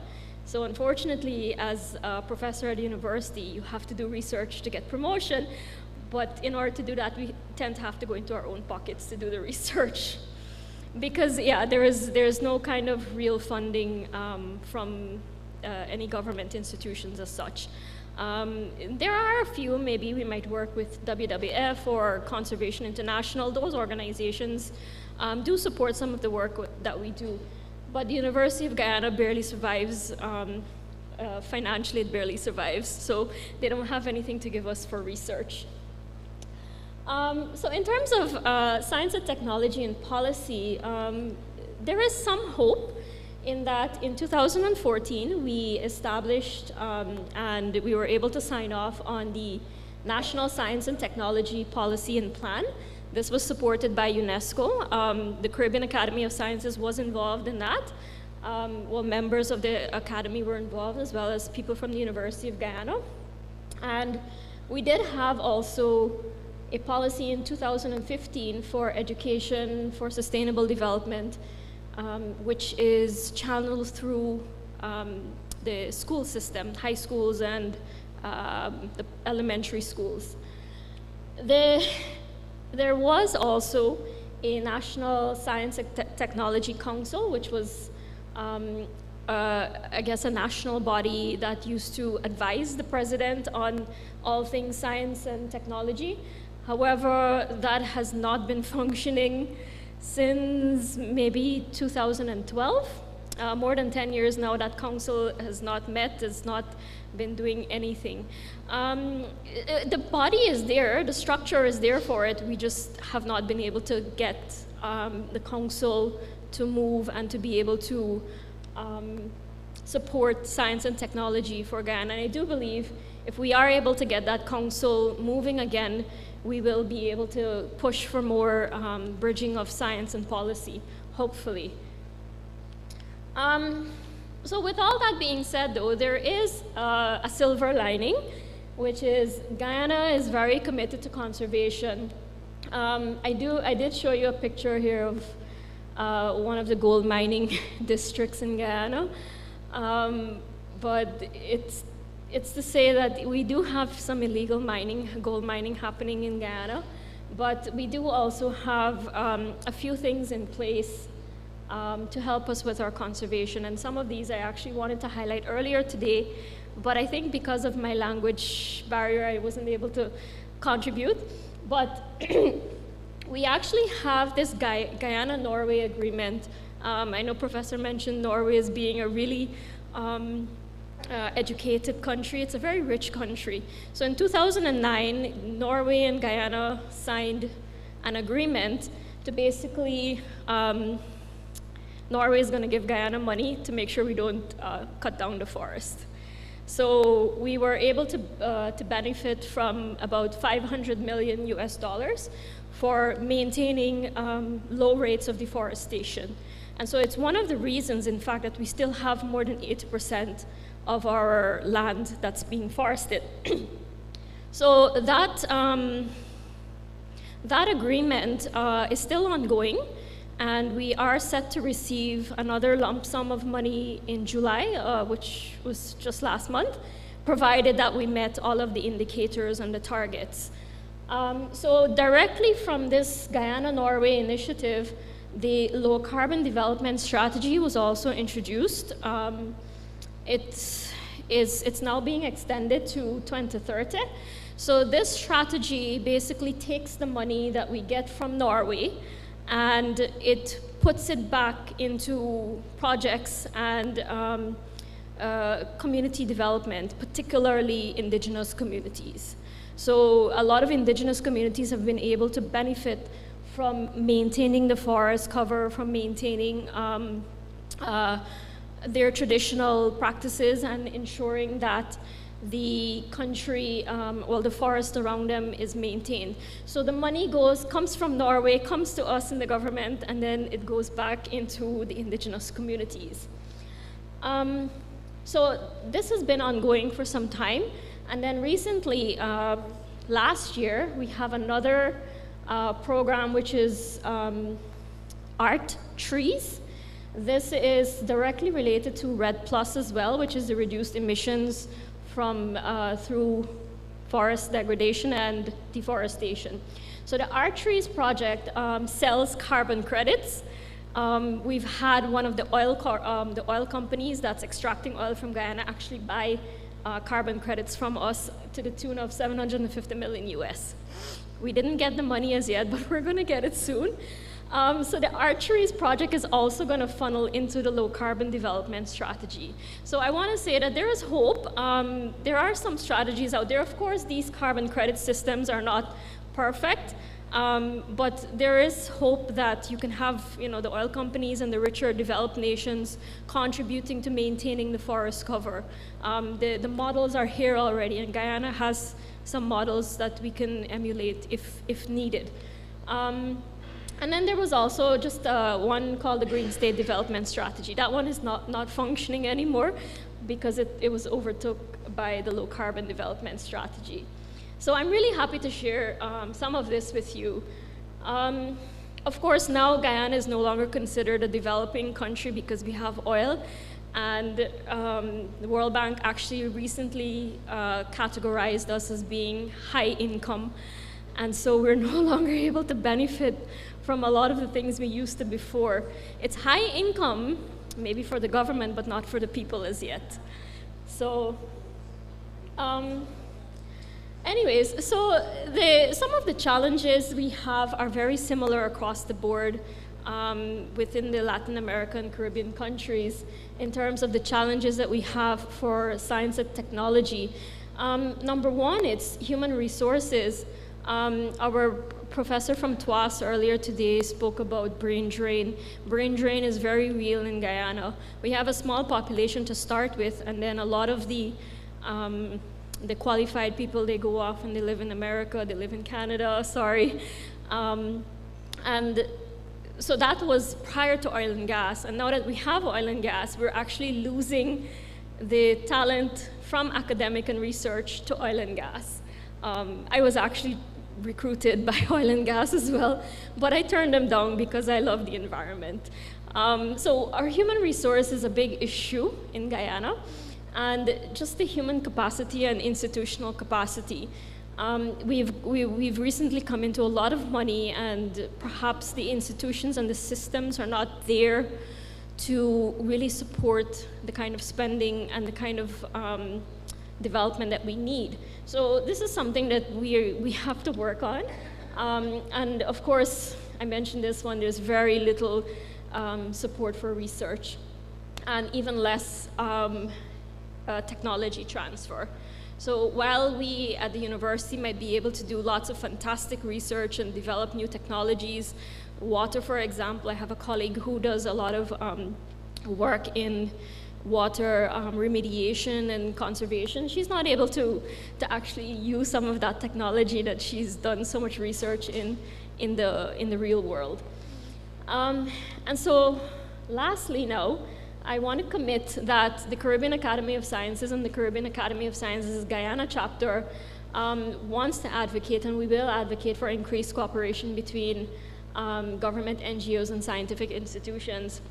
I'm actually one of those persons who started in natural sciences. So I started in chemistry, and then I went into the environment, and then actually maybe the past 6-7 years, I've actually worked in helping to review policies and plans in terms of in the mining sector and in the forestry.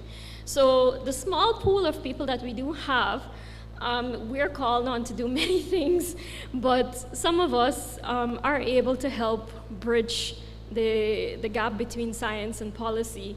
And I was lucky enough to do that, or to have the opportunity to do that. I know in many of our countries here represented today, this is not necessarily the case where we have scientists and policymakers talking to each other.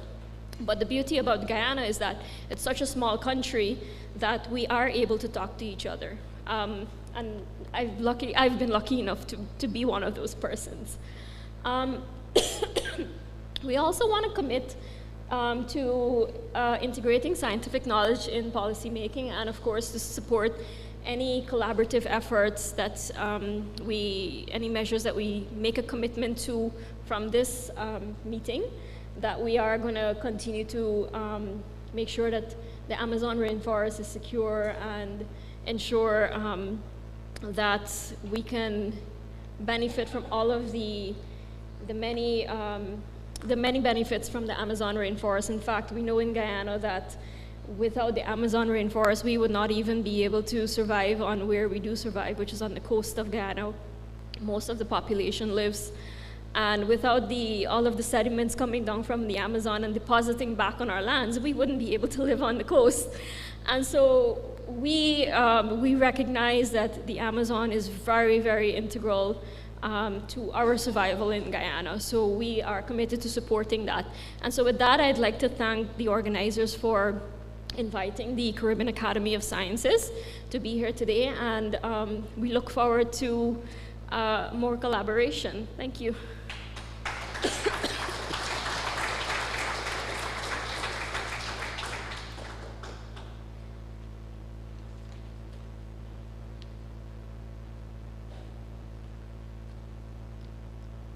Okay, so next we will have the presentation from Peru, Professor Fernando Roca. Okay, so you'll share the time, as you wish.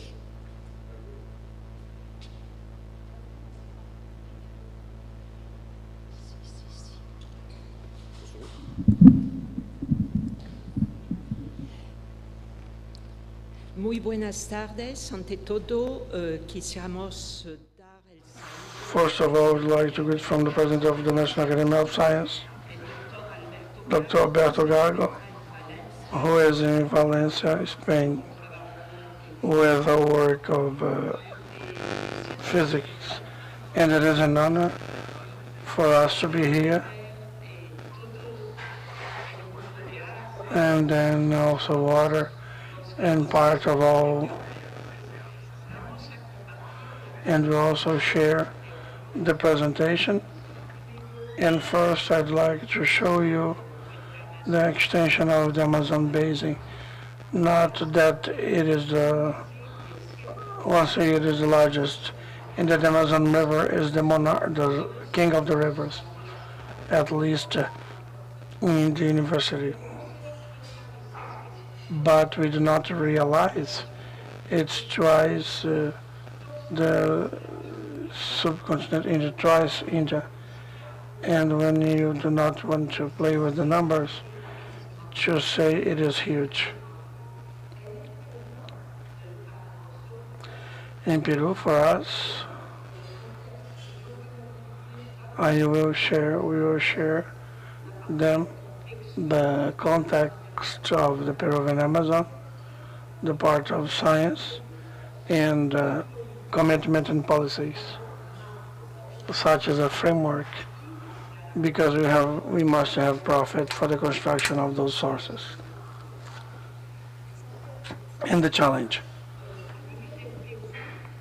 So first, on the Peru level, either we talk about the Amazon forest, and in this case, it's just 228 20 square kilometers. Or we talk about the Amazon basin, which is ending in Amazonian basin, over 600,000 over the level of the river, which is trained all by these mega tributaries, all rivers, which is a busy basin with the human presence at least 11,200 years. And the basin that many people know, for 55 million years, when it was in the mega estuary of Goiás in Ecuador, or the estuary of Magdalena, or the Brazilian Shield,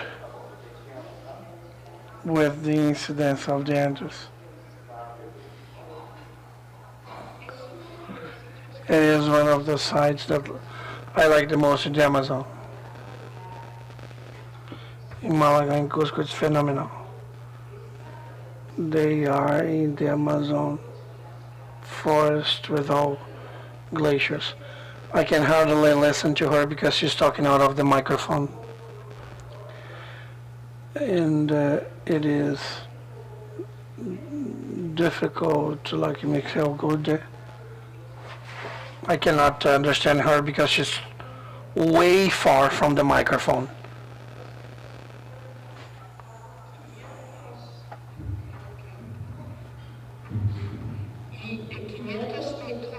And 500 meters that are which change the temperature. We go from an average of 16 reaching up to 36 degrees on the same day, changing the temperatures of the air, the temperature of the water, and also the pH, which is basic, is good, and little by little, and the electric conductivity with the sources of the main systems. Maranhão, 5,200 meters high. As Dolphin said very well, they scale up the exposure, allows this gain between the three. The criteria that has many numbers of life, many zones of life, and a huge biodiversity. This is what we have said. The Amazon depends of the Andes and the major Andean rivers. Então faz. With all the effects. What is interesting in this map, where are the main basins of the rivers? One that comes in Maranhão. In the north zone, we share it with Ecuador. In the border with Ecuador, Peru is the zone where the Andes are more narrow, and in the last altitude is the lowest part of the country to pass from the coast to the Amazon region. This is the zone that we call the depression of Wakabamba. This depression, for many investigators, is an ecological belt which involves fauna, human beings, and flora. It's up to the coast of Pacific, and it goes to the north in terms of temperature and ecosystems. This is the part with high level of biodiversity, and we have made many discoveries there. As we saw at the beginning and passed very briefly about that, and the space where we can see is a very hemispheric basin with a different behavior of the rivers of the left edge and the right edge. In the same right side of the river our rivers with more sinuosity.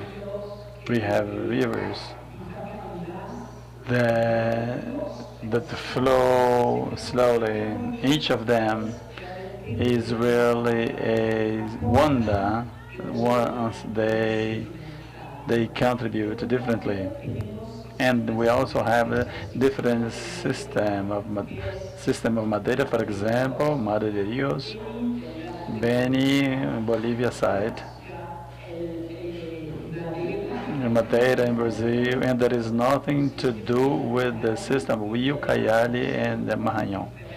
They are very different. Our behavior at the level of flow and sediment, the kind of vegetation, etc. It's complex. Two things we can say between all that, among all that, is they accumulate carbon in the waters, the lagoons, and the flooded areas. And differently, we have in Peru, in Pasta Casa, in the lakes region, like Machi Lake. We talk about that in a moment. It's important, but there is no agreement how much per hectare per year, how much they accumulate. According to the researchers in general, and there is a big difference, is that when we talk about different places like Madre de Dios, we can differ the different kind of forest, alluvial, pluvial, flooded areas, and then we have some more precise data about this region, in which there is a greater quantity of carbon sink. And an important thing is that the safeguard of genetic diversity that allows this articulation, this connectivity between forest and water, that we are working, though we are working very low, the rate, and we have water above in the sources and water below, where the forest, the flooded areas are important source of genetic regeneration and a source of food. Just like in the feed, the seed are produced there. I don't know if the word is, if it is a specialist on primate. Securely, we have this in sources in periods of flood. Once they are very fast, otherwise they die. And then let us see how the science has many things. There is a profusion of studies in how it will be articulated, what needs we have. Just to remind you that the SECIS and many other initiatives that has been started this morning. The first part, as we've seen, we have two important things, which is the connectivity. The connective Amazon, forest and river, horizontal and vertical. With regard to the experience and policies of agreement, something we'd like to highlight. One is the Amazon forests in the central zone of Peru, which is working in themes of protection, sustainable development of forests that we have mentioned. A company that has been working in the border of Brazilian border with Bolivia, which is the capital, which is developing reforestation. Themes, they take degraded areas in the oceanic in the secondary forests, and they only develop with this native species with commercial aims at the long term. It has been used, they started with they finished the lac because it is not commercially interesting. It's not from Amazon, South America Amazon. And we don't know the impact that it will have there in pollination and in the soil, etc. So they changed Teca after they were 60 meters high. Calophyllum brasiliense, which is a kind of species that grows faster than Gawa. It is a macrophylla, Saturna macrophylla. With that, there are some spots of secondary forest, and after years of working, there are many less than 500 meters of the ocean. They have spots of forest. You can see them less than 500 in the interoceanic road. Papires, macaws, and other different species in the fauna. This proposal have been implanted gengibre, camole, pomea.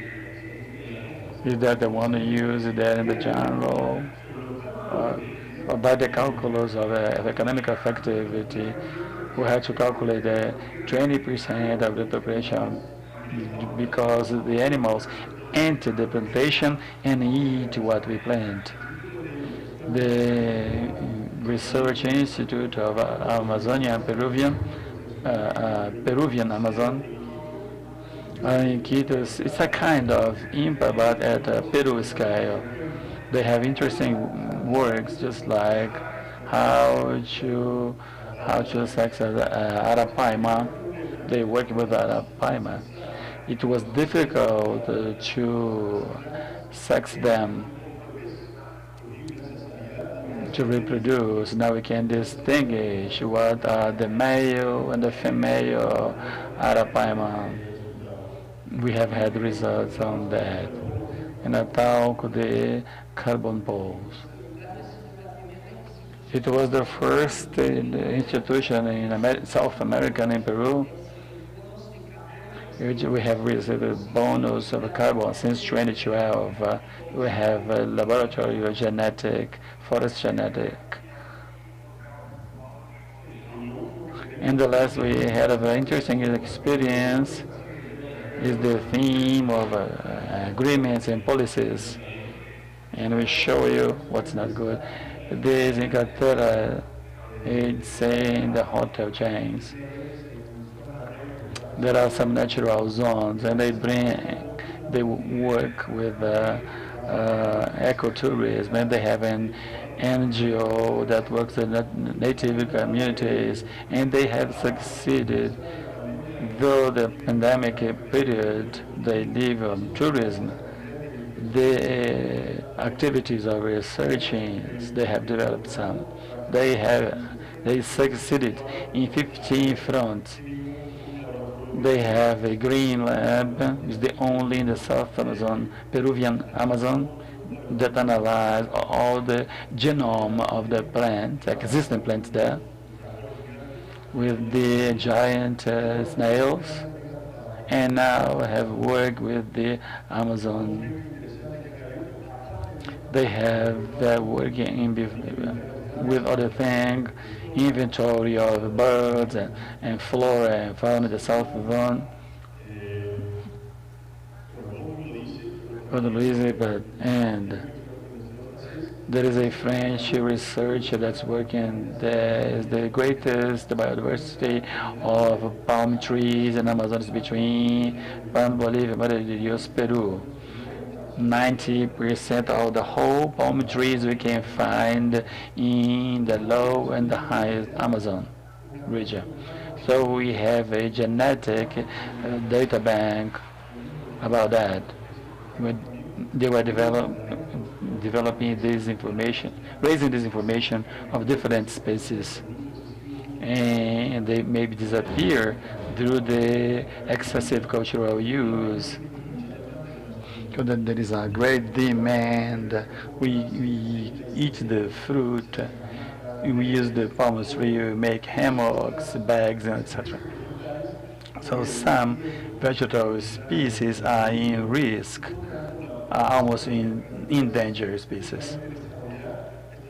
So the idea of this NGO is develop this kind of research of this botanical diversity. Let us see the negative use, the change, which are the ones that mine, illegal mining, not only gold, white sand, that support the forest of palm trees. It's difficult to enter in these zones, and what we do is we use satellite images of 35 meters resolution using the European agency satellites in order to have systematically and to have this kind of results. And when they spoil the soil in almost 12 or 15 meters deep, and the cultivation of coke and cocaine production in Putumayo, and the production of cocaine there in this region. Since the extreme point of Putumayo up to Madre de Dios, there is one municipality where we cannot find this kind of criminal economy.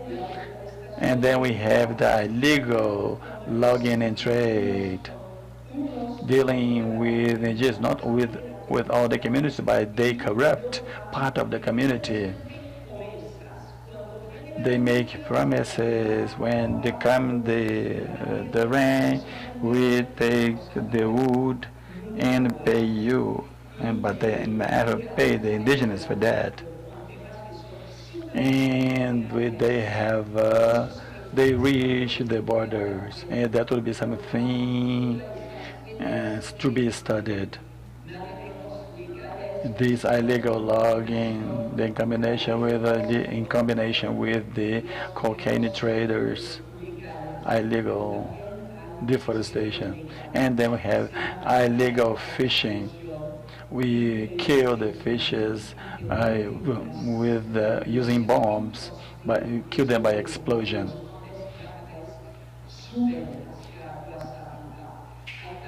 There is also the destruction, the lack of keeping, lack of maintenance of the oil pipeline.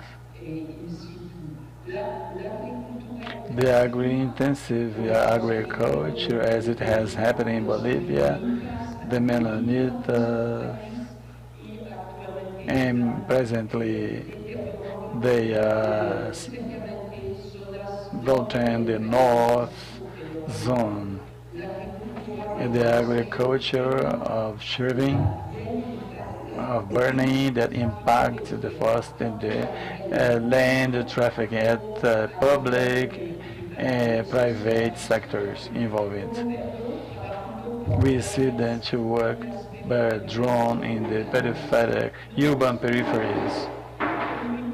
We have an excellent book, and it is in the second edition. It has as a result of the work of 3 authors, the criminals economy of Peru, but they have more exact data about that. We have these centers of researchers. In one side, we have many. We do not have work about aquifers. Amazon aquifers in Amazon is completely unknown. Only 5 parts of the companies is a long list. They are totally unknown. in between community, we have worked not that much. I mean, they have not been worked. All these works are punctual works, dispersed work researches, fragment of research, where we have a gap of a common work for the whole Amazon, in the level of interscalability, multitemporality, interdisciplinarity, and complementarity. And the lack of listening good works, just like the center in the University of Harvard, for example, that propose a policy of the state about how to save the Amazon. This could be interesting for us. For example, at a local level, we could see how Peru has observed since the first agreement of Amazon Cooperation 78, and then many other documents. And I'd like to highlight this one, the proposal of Tahaporto, which is a proposal. Actually, though the year it has started, we could take many from it. And it started a work, but it was not that understood. As you know, many of these researchers here. So since 2018, Peru has changed totally the way they make national policies. And that is interesting because the national policies is included the public problem that comes from three groups of actors: the academic actors, politicians, and the civil society, included all the groups, communities, etc. This, from the diagnostic, we work the alternatives in workshops in order to produce consensual policies. So when we are at a regional level, we see that there is a rupture between the national and the regional level.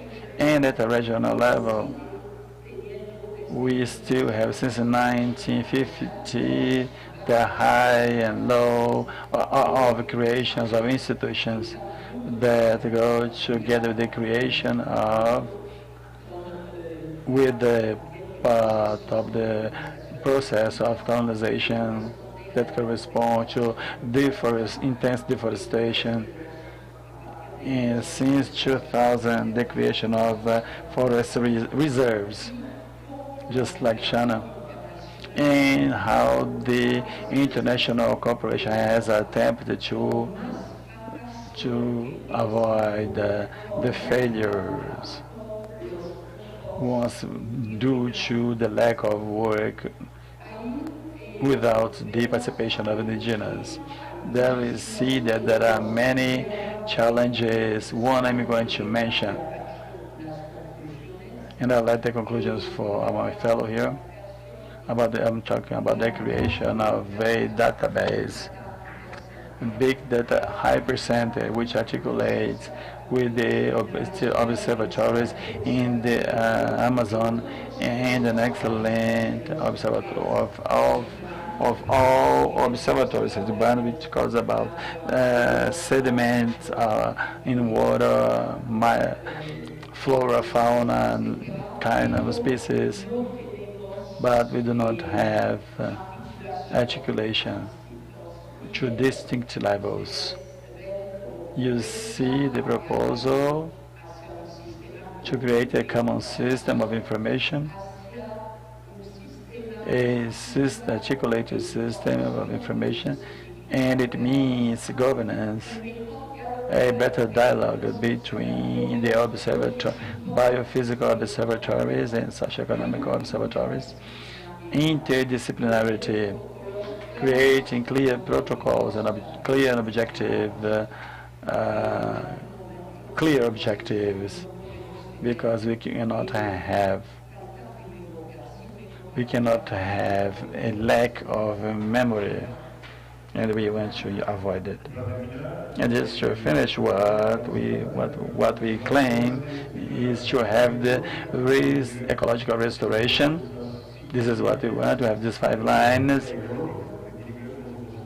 There has to be with the ecosystem, and a social bioeconomy enters in this party. Here it has to do with this economic, ecosystemic services, cultural perspective, which favor the governance, the dialogue with local actors, and the traditional knowledge. And we have to discover that it's necessary, a good way to establish the relationship as human beings with the nature, a participation of prevention. We have preventive work is necessary in order to avoid all the clear points. So we need a preventive work that involves education, ethics, and the curiosity is linked to the concept that Francisco the Pope has already mentioned, and we want to articulate all these proposals. It is inspiring in terms of reference for some. Thank you.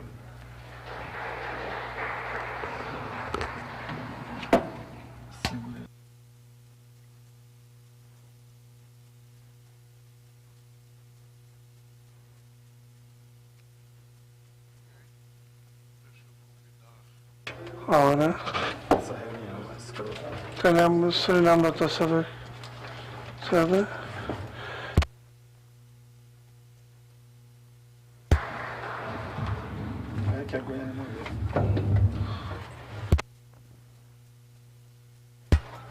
Esse é o Suriname.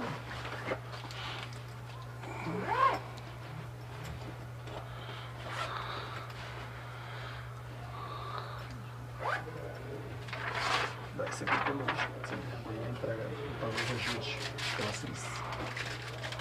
São quase 6. Pelo menos o cara vai se for caso. Eu vou fazer uma apresentação em nome da parte de conservação geológica de Suriname e do Centro de Investigação Tecnológica. Mr. Lambert, desafortunadamente não pode venir, por isso estou aqui, me chamo Stefan Faden, sou presidente da Fundação de Investigação de Suriname, que tem atividades limitadas em investigação ambiental. A apresentação do título da apresentação é o rol da ciência em política e implementação em Suriname. A instituição que tem a conservação geológica de Suriname é o Instituto de Pesquisa da Iniciativa, junto com o Herbário Nacional. Eles são o Instituto de Biodiversidade de Suriname. As tarefas principais das instituições para a palestra e recursos. A investigação científica em biologia e ecologia, a utilização da fauna como indicador de espaço. Las análisis de laboratório se hace com a biota dos sedimentos, implementando as atividades do país sobre biodiversidade. Então, essa é a opinião da instituição que a ciência se pode prover informação científica que se hace, seja a ciência basada em la toma de decisão, em FCS. Several national advisory bodies regarding environment, and they also represent Suriname in the ACTO Scientific Committee and in the Amazon Regional Observatory. As I mentioned earlier, the Institute carries out management by managing the National Fauna Reference Collection It carries out research and education, and it functions as a knowledge center for policymakers, academics, and students. This is the front of a thesis of one of the staff members, Dr. Jairam, who defended it last month. It was about a fungus that is threatening so many amphibians in almost all South American countries, and since this fungus is killing these amphibians, it's really a threat that these species may be extinct in some time if we do not act. Data sharing with regards to species and their distribution happens with both the National Bureau of Statistics and international institutions like ARO and GBIF. The website is indicated here. And this is another website. This is a website where data about the National Land Monitoring System of Suriname can be found. On this website, NZCS and TMO publishes the data on mercury pollution by small-scale gold mining. I have mentioned the activities of those institutions, and now I come to a few challenges. As also other countries presented, funding is a problem. It is not a priority on the national budget. Also, national action plans are not always in line with scientific solutions, and what is even worse, that political will often disables the correct implementation of scientific solutions. And I'll give you an example by this. I'll come back to this slide in a minute. But our former president was very much involved in gold mining. This is a picture of our current vice president, who owns several gold mines in the interior where mercury is used. So this makes the conflict of interest very clear, why stopping the use of, the advice to stop the use of mercury will not be followed by a government who is itself involved in gold mining. So, and finally, we need to better involve the traditional knowledge because it's often neglected, and we need to cooperate with indigenous and tribal populations to have a successful implementation of the policy. These things are not maximally implemented in Suriname. So summarizing, NZCS and CMO is a university institution that is involved in documentation, research, education, and preservation of all aspects of the rainforest. Making data available to national policymakers and international institutions is among their core activities. And finally, funding, involvement of ITP, and political conflicts of interest form the key main roadblocks in efforts to preserve the ecosystem in Suriname. Thank you for your attention.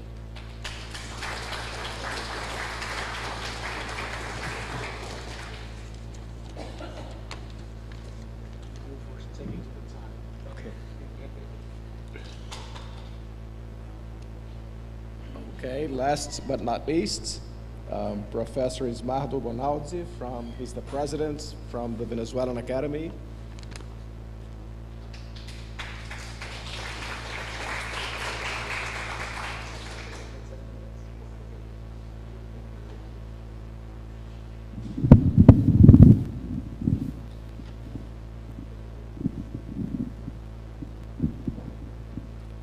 Bueno, buenas tardes. Y ya traía en mente ser muy breve, pero Marcos me está diciendo que él dirá Marcos, y las láminas empezarán a pasar rápidamente para terminar pronto. Bueno, es claro de las charlas del día de hoy que The talks today, our countries are similar and different. And then our institutions, our academia, Institute of Science, and actually it's natural and it have the similitudes and its differences. One of the similar things in the Science Academy is that most of our academies, they have a common competence, which is to help the state in the areas of knowledge that are for the academia. And we have here this to explore the similitude we have in our academia. The differences are more than natural. It may be similar, but quantitatively they're not similar, which does not imply that we're not attacking the problems together, that we will do it here. Venezuela, for example, this is the part of the Venezuelan Amazon. 53, almost 54% of our territory is Amazon. The population that occupies this territory is not major, 8.5% of our country, and 24 indigenous people in this region. The protected areas of this region, 43% in national parks, is huge. So there is an intention of the state, or there has been, to protect these areas. We can clearly see this. And the forest formation, it is close to 83% that is captured on the forest. Is not as damaged as in other parts of the Amazon, as other parts of South America. The common problem, the anthropogenic changes we cause to this region, the deforestation being the main cause of the problem. And in the Venezuelan case, in 20 years, the deforestation has grown in the major parts of our territory of the Venezuelan Amazon. We have a problem with mining and agriculture. Mining is not something substantial in our country. It's only 0.1% of the territory of the Venezuelan Amazon has mining. And in the case of agriculture, it's 2.3%. As for the size of the area, agriculture causes more deforestation in Venezuela. Nevertheless, we can see here in 20 years, this increased twice the area occupied by mining. And the major problems we have are caused by this mining more than the major areas, which is the part of agriculture. As all, the mining generates environmental issues, biodiversity, pollution of the rivers, climate change, diseases such as malaria, the contamination by mercury in our rivers, that generates problems, not just environmental, but also health in the population. Problems with mercury and generates some major difficulty. And what we're talking about today is the social problems of indigenous people and including normal people we have in Venezuela. Mining generates this, and agriculture essentially generates some problems in some dimension. But this is the general problem. As you can see, it is common, which is not the same dimension we have in our country. How we, as we work in Venezuela, these are the problems we have as examples of action for us to move. One of the tasks is to take the things that are similar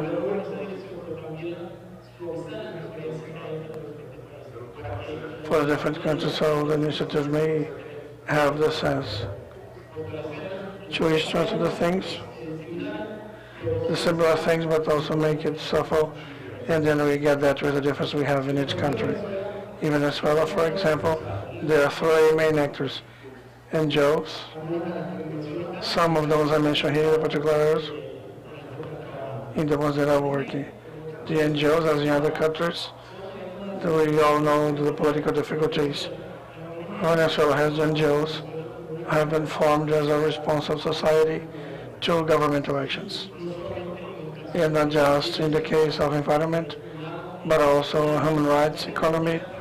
Almost any human activity we have in Venezuela, we have NGOs.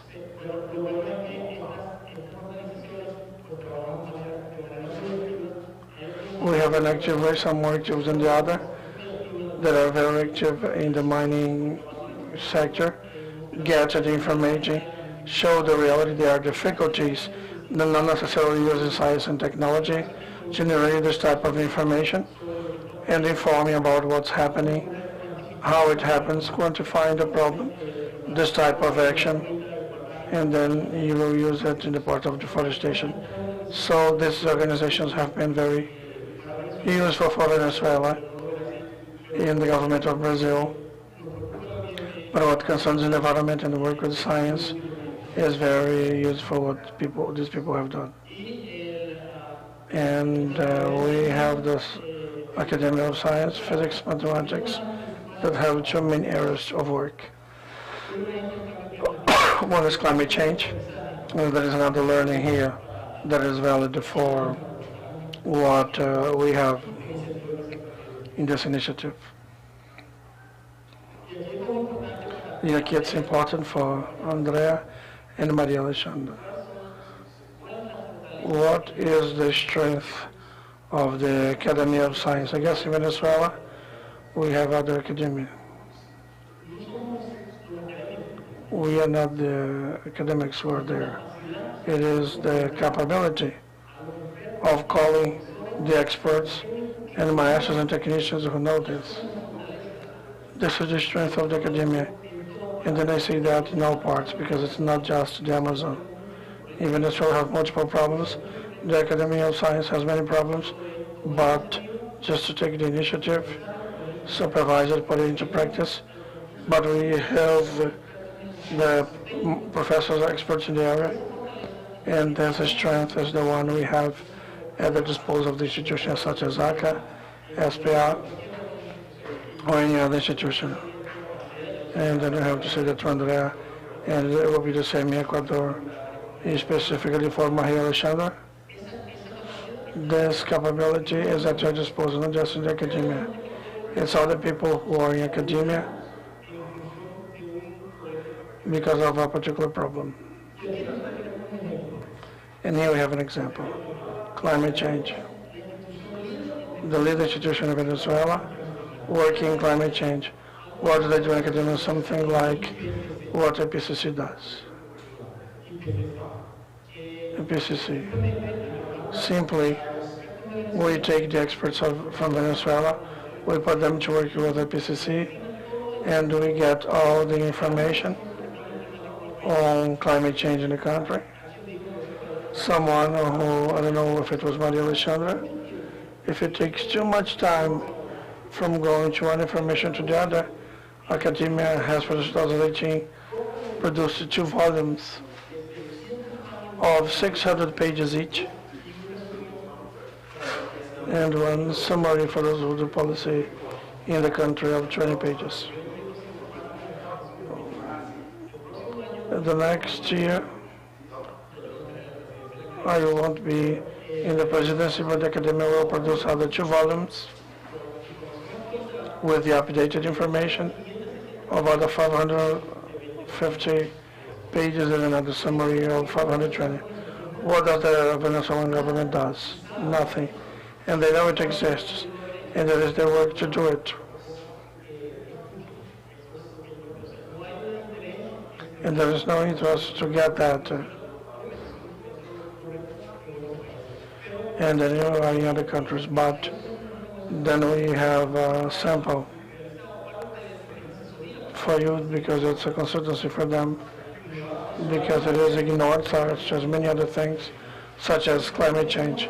In health, we have the expert of our NGOs. This is an area that we have in all parts. The government doesn't do that either to get closer to this teacher. So we in academia, we talk about specific things, but we work with very deeply. We work not as the experts and teachers do, we just do the work. This is what we do in academia. And the main actor. I am fully convinced that the work of the academia does not advance, will not advance, until the government will not pay attention to what they do in science and technology. It's going to be a lost work. I remember when I talked to Ianas, the case of education and science-based education. In academia, we do major work with this. According to what is mentioned, this is to be forgotten in Brazil because we do not pay attention, not what people do, but the idea.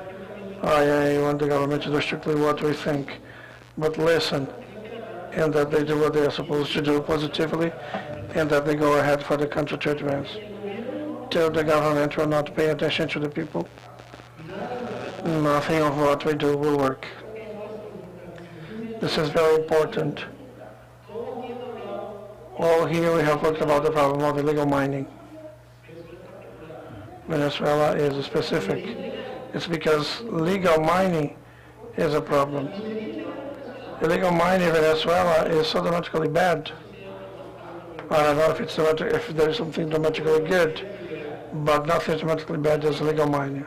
Pathetic. How can you think the state or the government may work in something that is so bad, not just for the environment, but for human beings and for their whole bad?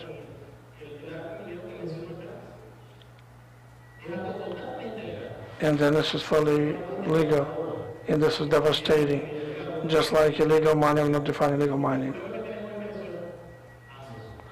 And that's what we have in Venezuela. This is a difference. And the part of agriculture, much of what the government does, it's not that it is much, but it's not very feasible. The problem of health doesn't do anything. When I say it's not much, it's because it's not much. I'm not exaggerating.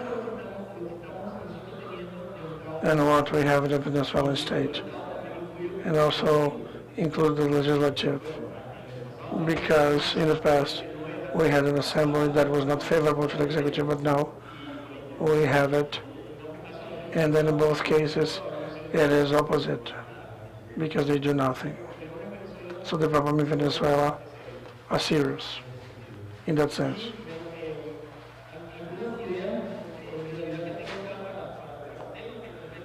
And then for the topic that is true, and basically in Venezuela we have many lays in the protected areas of 43%. We have many lays, but not many are forced to be met, and that's what happens to the park in the whole Amazon. We need the Venezuelan state to be instructed with biodiversity, to be instructed with biodiversity and climate change. This is not being done. We do not want in academia that there is not economic development.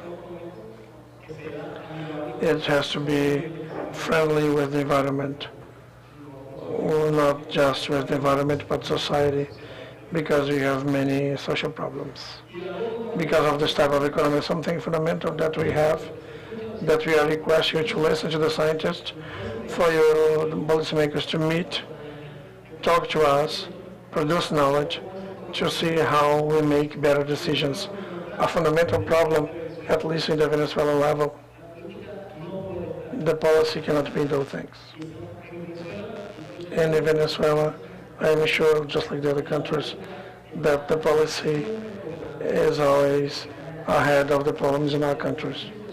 Either economic, social sciences, and this is a problem that we will have permanent problems. And in the regional level, we will have this initiative that is trying to bring the problem of the Amazon to our region. This is our problem.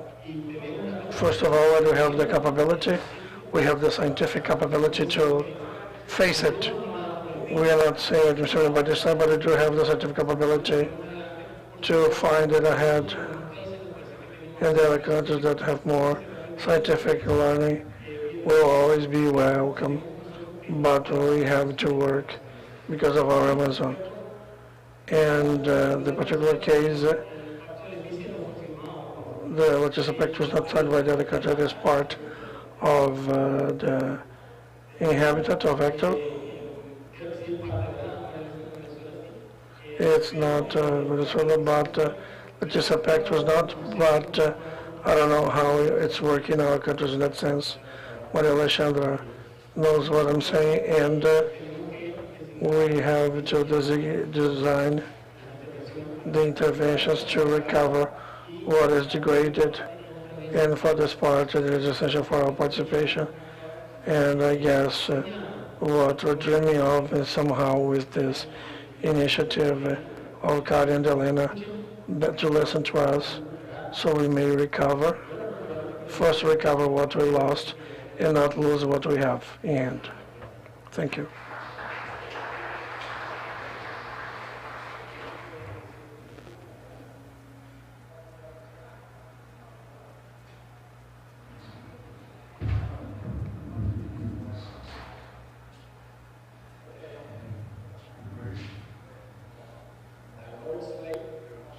Eu sei que esta tarde, sei que estão cansados, pero também sei que... And we'll have dinner at a very nice restaurant tonight, with a lot of caipirinhas and other drinks. But there's no free dinner. And our concern is that this is the opportunity that we have to hear the academies. Unfortunately, my 10 minutes watch was not working very well, so we went a little bit over the expected time, but if you agree, we'll try to move fast. Maybe the academies that still want to share their views can try to make it in 2 minutes. We still have tomorrow. But before that, the few academies sent videos, very short videos, with the messages of the presidents that couldn't be here. And I will be killed if we don't watch these videos. So the first one is from Chile, from President Cecilia Hidalgo. Can we watch that video? Hello. As President of the Chilean Academy of Sciences, I wish to express my congratulations and my greetings to all participants of this excellent Amazon Initiative project. I am sorry we could not attend from the Chilean Academy of Science to this wonderful meeting, but I am sure that you will address problems that are especially important for the Amazon region.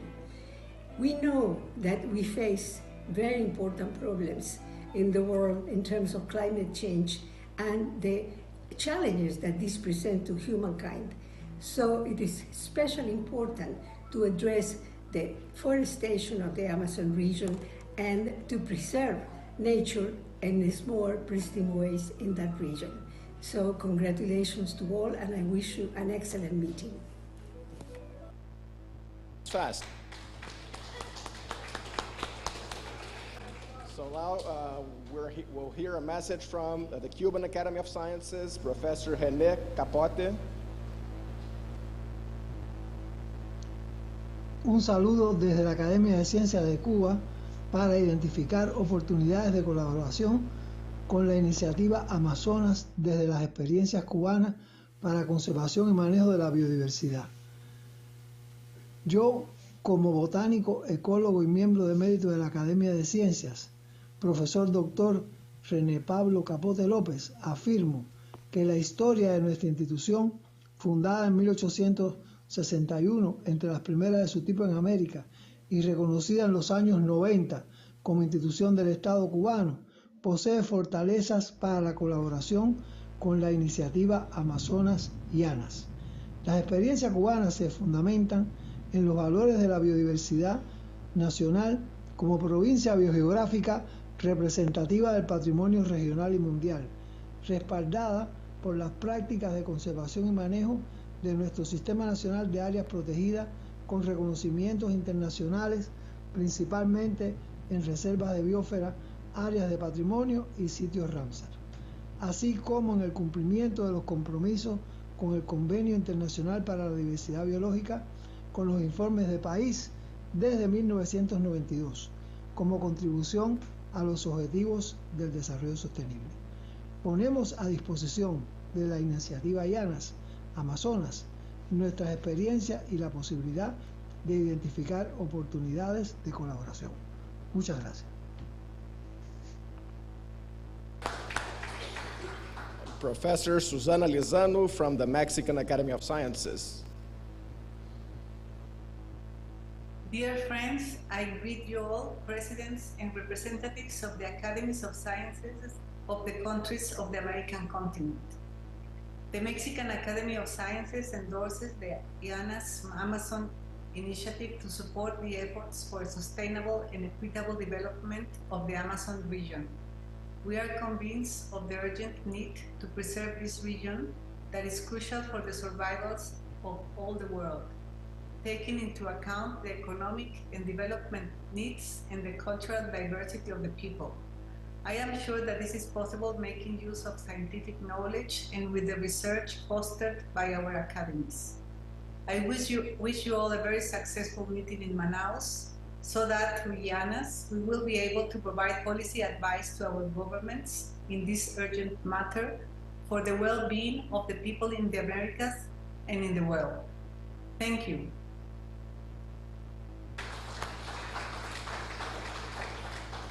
And Professor Marcia McNutt from the National Academy of Sciences. Dear colleagues, I'm delighted to learn of your joint effort to engage all of the Amazon countries' science academies in working together to contribute to a successful future for the people who live in the Amazon and for all of our countries. As you know, the future of the Amazon is important to the whole world because of its outsized impact on climate, environmental change, and global biodiversity. I've had many opportunities over the years to discuss the importance of the Amazon with my good friend, the late Tom Lovejoy, who devoted his career to understanding and preserving the Amazonian ecosystem.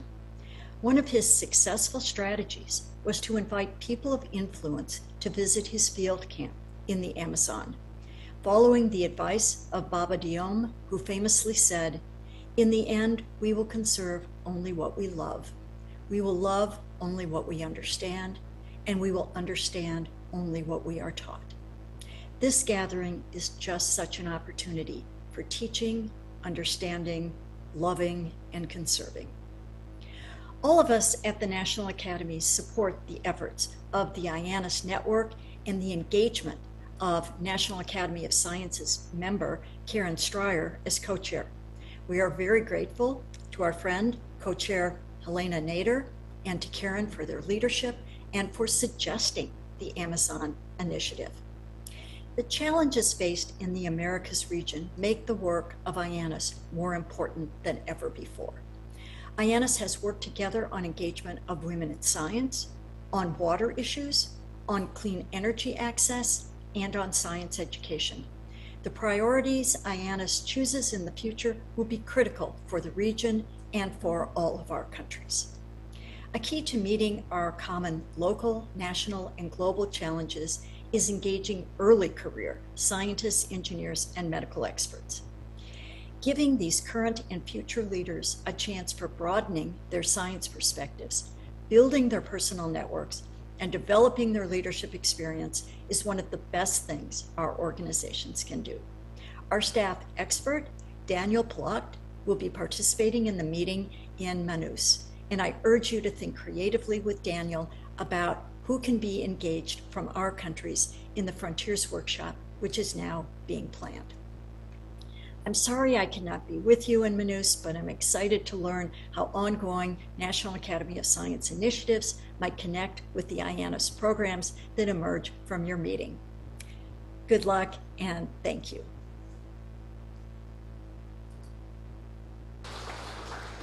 And also John Hildebrand from the National Academy of Sciences as well. Dear Ianas friends and colleagues, hello, hola, and bonjour.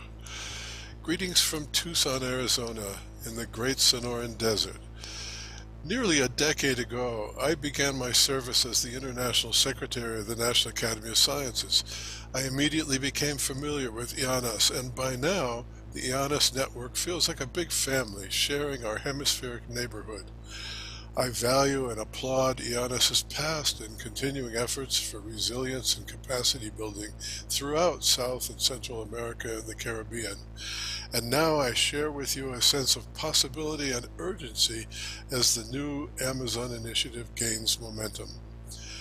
From my perspective as a biologist, the biodiversity of the Amazon region is legendary and unmatched.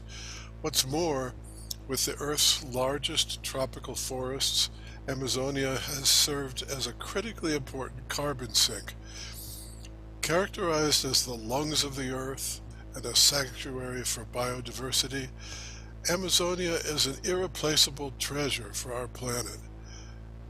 But all of that, along with the region's indigenous stewards, now is imperiled by logging, mining, agriculture, road building, and oil and gas drilling.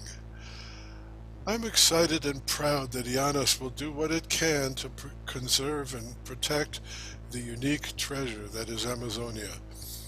Today, I can't imagine a more important new mission for Ianas than to mobilize the network's resources, its broad scientific expertise, convening power, and access to policymakers in collaboration with other stakeholders in the region to fight against deforestation, protect vital biodiversity, and strive for a sustainable bioeconomy. While regretting that I can't be there with you, I wish all of you a collegial, productive, and enjoyable meeting in Manaus.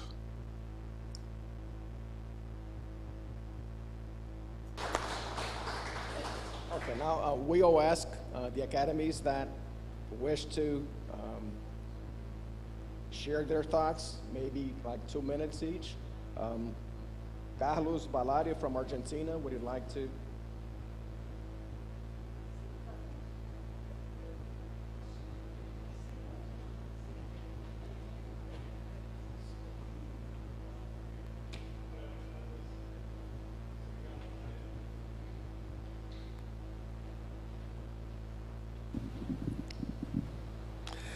Sí, buenas tardes. Soy Carlos Valaré de la Universidad de Buenos Aires, representando a la Academia Nacional de Ciencias Exactas, Físicas y Naturales.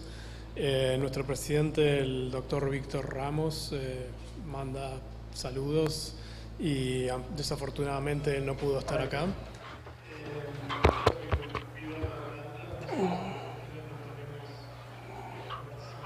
We participate in the Amazon Basin. At this moment, we are worried about the future of this region that is important for all of us. And we support from the Academia the initiative of Ianas. And also we want to just say our scientific summit is not very good. People who work in climate change, people who work in forest biology, and we have to force our collaboration. And an initiative that we want to improve our understanding in the work of Amazonas. And I am loved to be here, and thank you for organizing this meeting. That actually, I learned a lot during this time I'm here about the problems of Amazonas from the biologic, social point of view and the challenges faced by society to relieve some of these important problems. Thank you.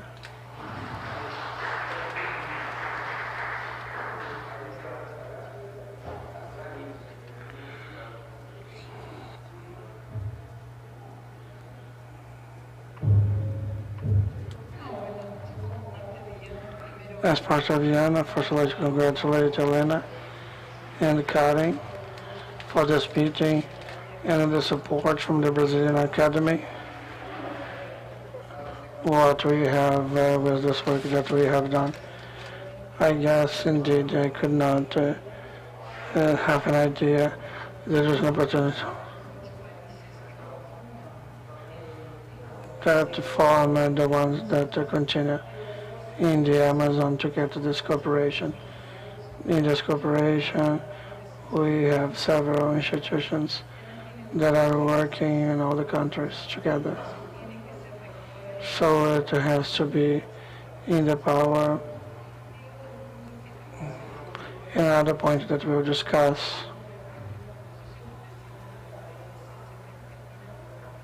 and also the Executive Director of Ianas and also the Dr. of Ianas. Also in Argentina and many of the countries of Latin America, we did many reinforcements for those politics to listen to us, and we don't have the success we would like to have. We have experience, like 5 academies that work for over 1 year making a strategic plan in education and science, and then we present it to consecutive governments, never get an answer. This is complicated, it's difficult. So the topic that collaborating and getting the countries get a policy of state, not a political policy, is fundamental. Our governments, we want to change government and we change everything. And then what we do is the only thing we have done in the last 30, 40, 50 years is to do it. We were for some moment very well, and now we're very bad. And against the state policy that we got together may be a major change for the Latin American countries. So congratulations, thank you.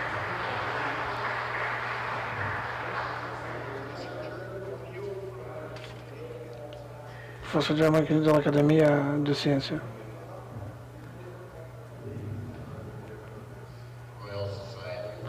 La Sociedad Real de Canadá.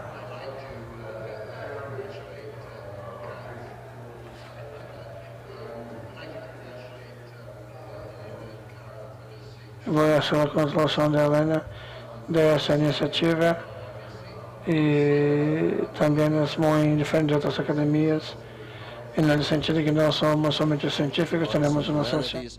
And the social sciences. So we have members that cover many of the issues, not just the straightforward scientific ones, but the social issues. And of course, many of them relate to activities at home in Canada as it relates to indigenous communities and a proper life for all. So I would like to say that we have been an active member in Ianas since it was started, and we intend to continue and would like to commit to this because we really believe it is important for not only the Amazonian region itself, but for the rest of the world, because the Amazon is important. Thank you. Professor Hugo Hidalgo from the Academy of Costa Rica. Muy buenas tardes. Primero que todo, quisiera agradecer no solo.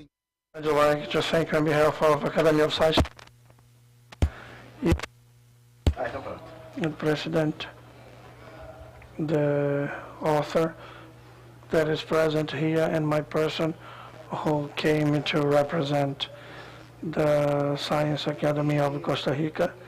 And I believe this is a very proper invitation to start establishing some links during lunchtime. We start connecting the number of water programs to see the possibility of establishing collaborations with the academia that have territories in the Amazon. And what happens in the Amazon affects the global climate. Animal. So we want to see how there are connections that are very direct in climate, such as in Central America. Thank you.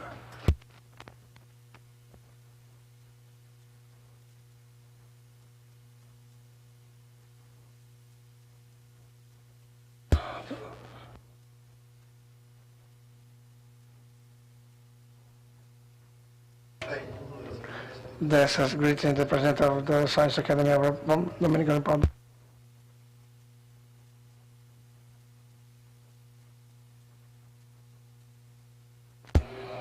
And somehow to be part of all this, we see the Amazon from the Caribbean island. But of course, we know the impact it has for all the region. And of course, we here and see this effort to contribute to a process of work that is collective, where science may be together with the perspective of the state.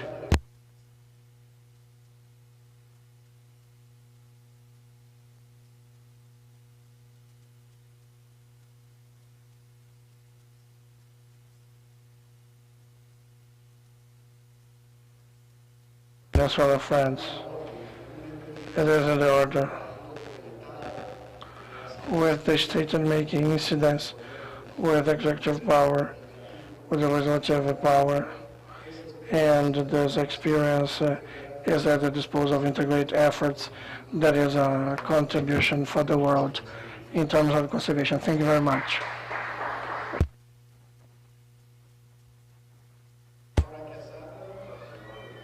Professor Monica Casado from Guatemala.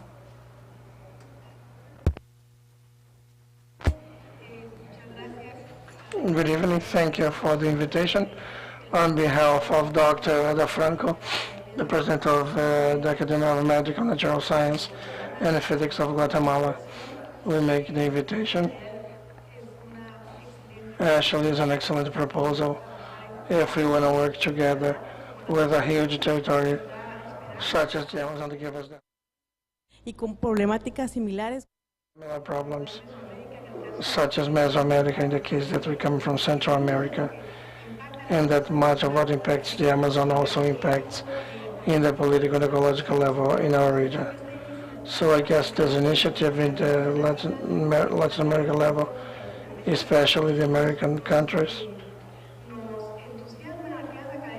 touches us because we're going to be retaking, as the case of Guatemala, that we're reactivating the Academy of Science to know we are part of a process and that our collaborations may be there, tangible. I'd like to thank you very much for the presence and with all the support from Guatemala.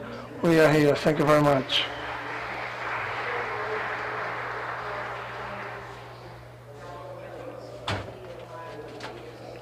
Professor Marilana from Honduras. I guess this is relevant to this initiative. It also gives us the feasibility of more social actors. And in the case of Honduras, we are part of the Mesoamerican Ecological Corridor. We have an area that is very important also, declared by UNESCO as a standard of mankind, which is the biosphere of Plata River. And then we have a joint work with Nicaragua. And the experience we are taking here in smaller scale is very important. One of the things we do in this authority of the es la asesoría científica, los gobiernos y la diplomacia científica, para poder acercarnos a los actores sociales más importantes. Y que también la mayoría de la población pues no conoce la Academia de Ciencias ni lo que hace. Sin embargo, en este viaje, el día de ayer, hicimos una conexión muy importante en el aeropuerto de Panamá, en la sala VIP.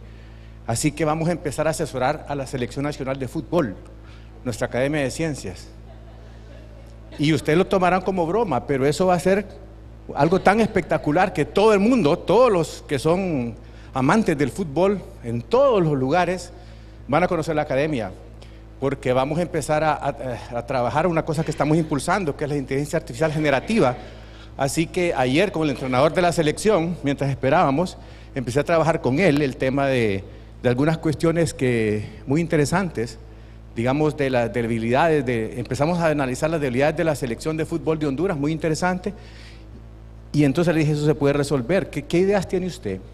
Y entonces me puse a trabajar con ChatGPT para dar algunas ideas, y lo más impresionante es que él me enseñó la presentación que hizo a la FENAFUT del día anterior, y había puesto de alguna manera ese tema, había puesto Big Data Analytics y análisis de videos de una manera inteligente. No sabía cómo hacerlo, así que le hicimos análisis de un video ayer de 5 minutos de la selección, y el sistema nos arrojó algunos problemas que estaba teniendo. Me tomé mucho tiempo, pero les quiero decir que aunque lo tomaron todos a risa, vamos a asociar a la Selección Nacional de Fútbol y vamos a estar en todos los eventos, así que la academia se va a ver. Y como so the Academy was involved in a project that we got altogether 4 million licensing for the whole country, involving of course all the universities in Honduras.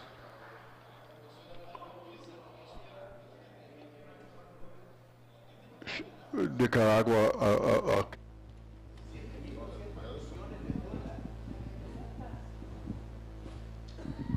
Hello. Hello. You're done.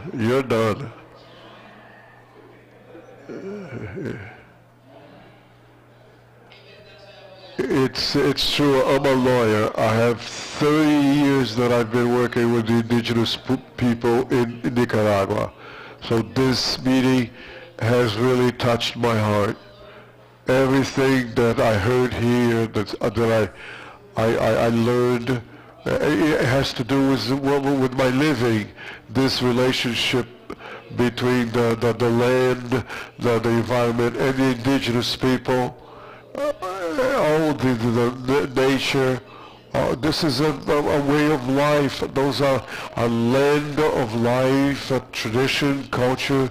It pleases me to think that we can match all these forms of scientific forms with anthropology. I'm not an anthropologist because this is how I'm made, but I have lived 30 years amongst the indigenous people, so my work has connected to the Inter-American system to protect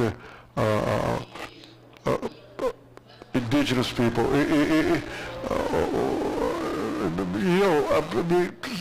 It takes 5 years sometimes. It took 10 years, but it's everything is worthwhile. This is something is more interesting the way to arrive.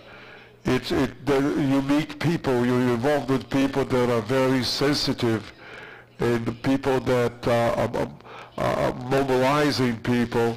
But this is all part of life. So to me,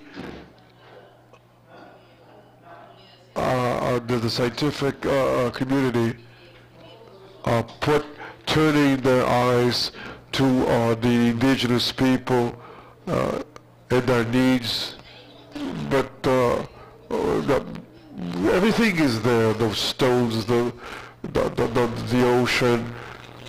So, but it's a fact that we give more attention sometimes to rocks and the oceans. I'm very touched, and I'm very happy, and I want to do something with you because this is an initiative that has a potential, like where the sky is the limit. I'm ready. I'm willing. And this is going to bring a very strong impact in the world. this is not just a place, a regional place. So my congratulations for your initiatives, the idea, and also for working together so that this idea becomes a large action.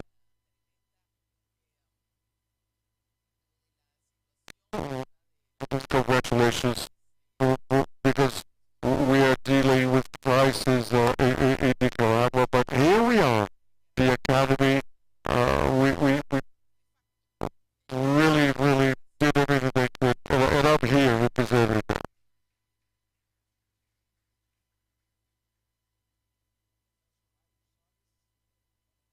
Radio silence for Panama.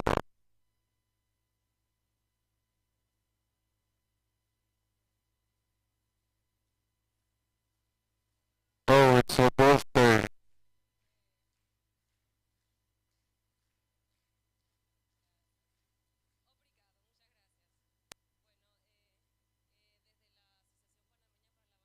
Well, regarding the scientific world in Nicaragua, congrats for putting together this event. And on behalf of the president of our academy, I am the vice president, and for 12 years, and to all of us, we believe that the Amazon is very similar area like the border with Colombia. We don't have problems like infectious diseases like malaria, and one of the big needs of the association was health and the treatment with water. So I want to extend the congratulations to keeping us very enthusiastic and into this bridge between linking the scientific and the people, and for you sharing your experiences to enhance those public policies. So I'm very, very happy to be here.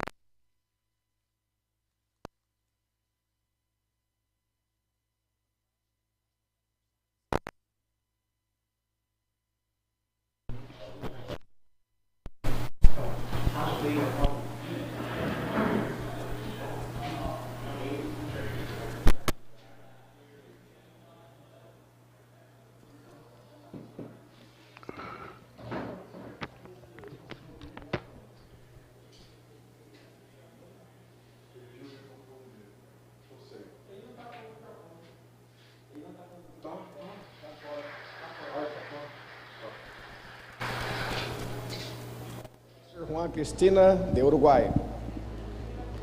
Buenas tardes. Quiero agradecer muy especialmente a la Academia Brasileña de Ciências y a Ianas, de la que formo parte. Agradecer mucho a Elena y a todos ustedes de poder estar acá. Ustedes se preguntarán qué hacemos los uruguayos que estamos tan al sur, acá que hace frío, allá. Los Andes.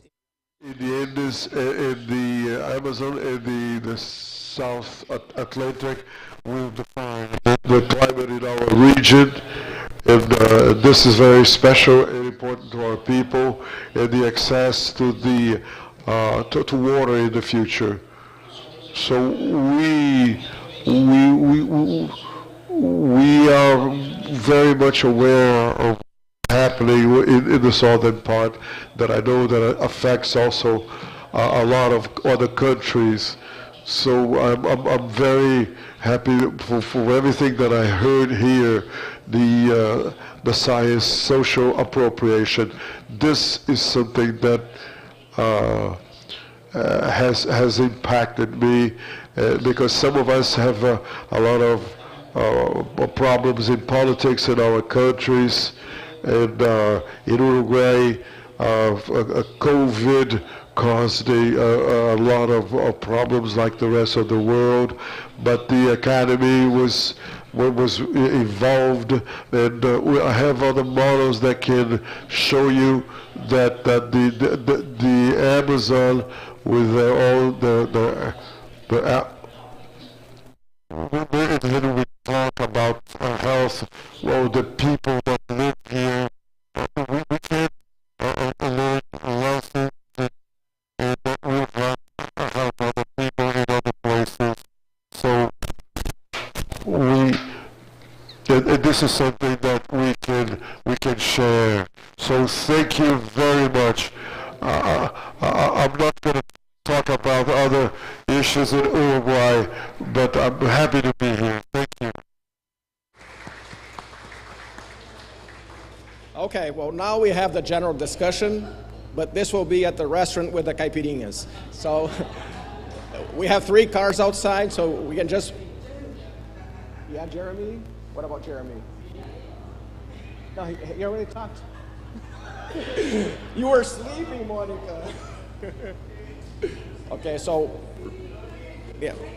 Oh, no, wait. I forgot the programs.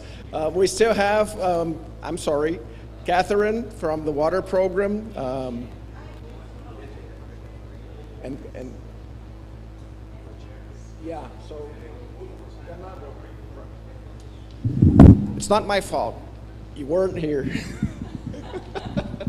I apologize for that. Brevemente, porque sé que todo el mundo ya quiere ir a tomar su caipirinha y su cerveza, lo que es como 95% de agua.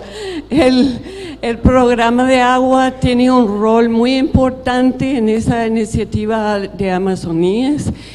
Primero, en explicar cuál papel tiene el agua en el bosque y en la densidad de todos los ríos y lagos e incluso los subterráneos.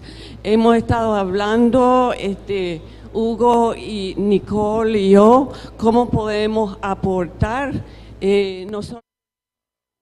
Have a lot of information about that, and also we can share capacity training. Thank you.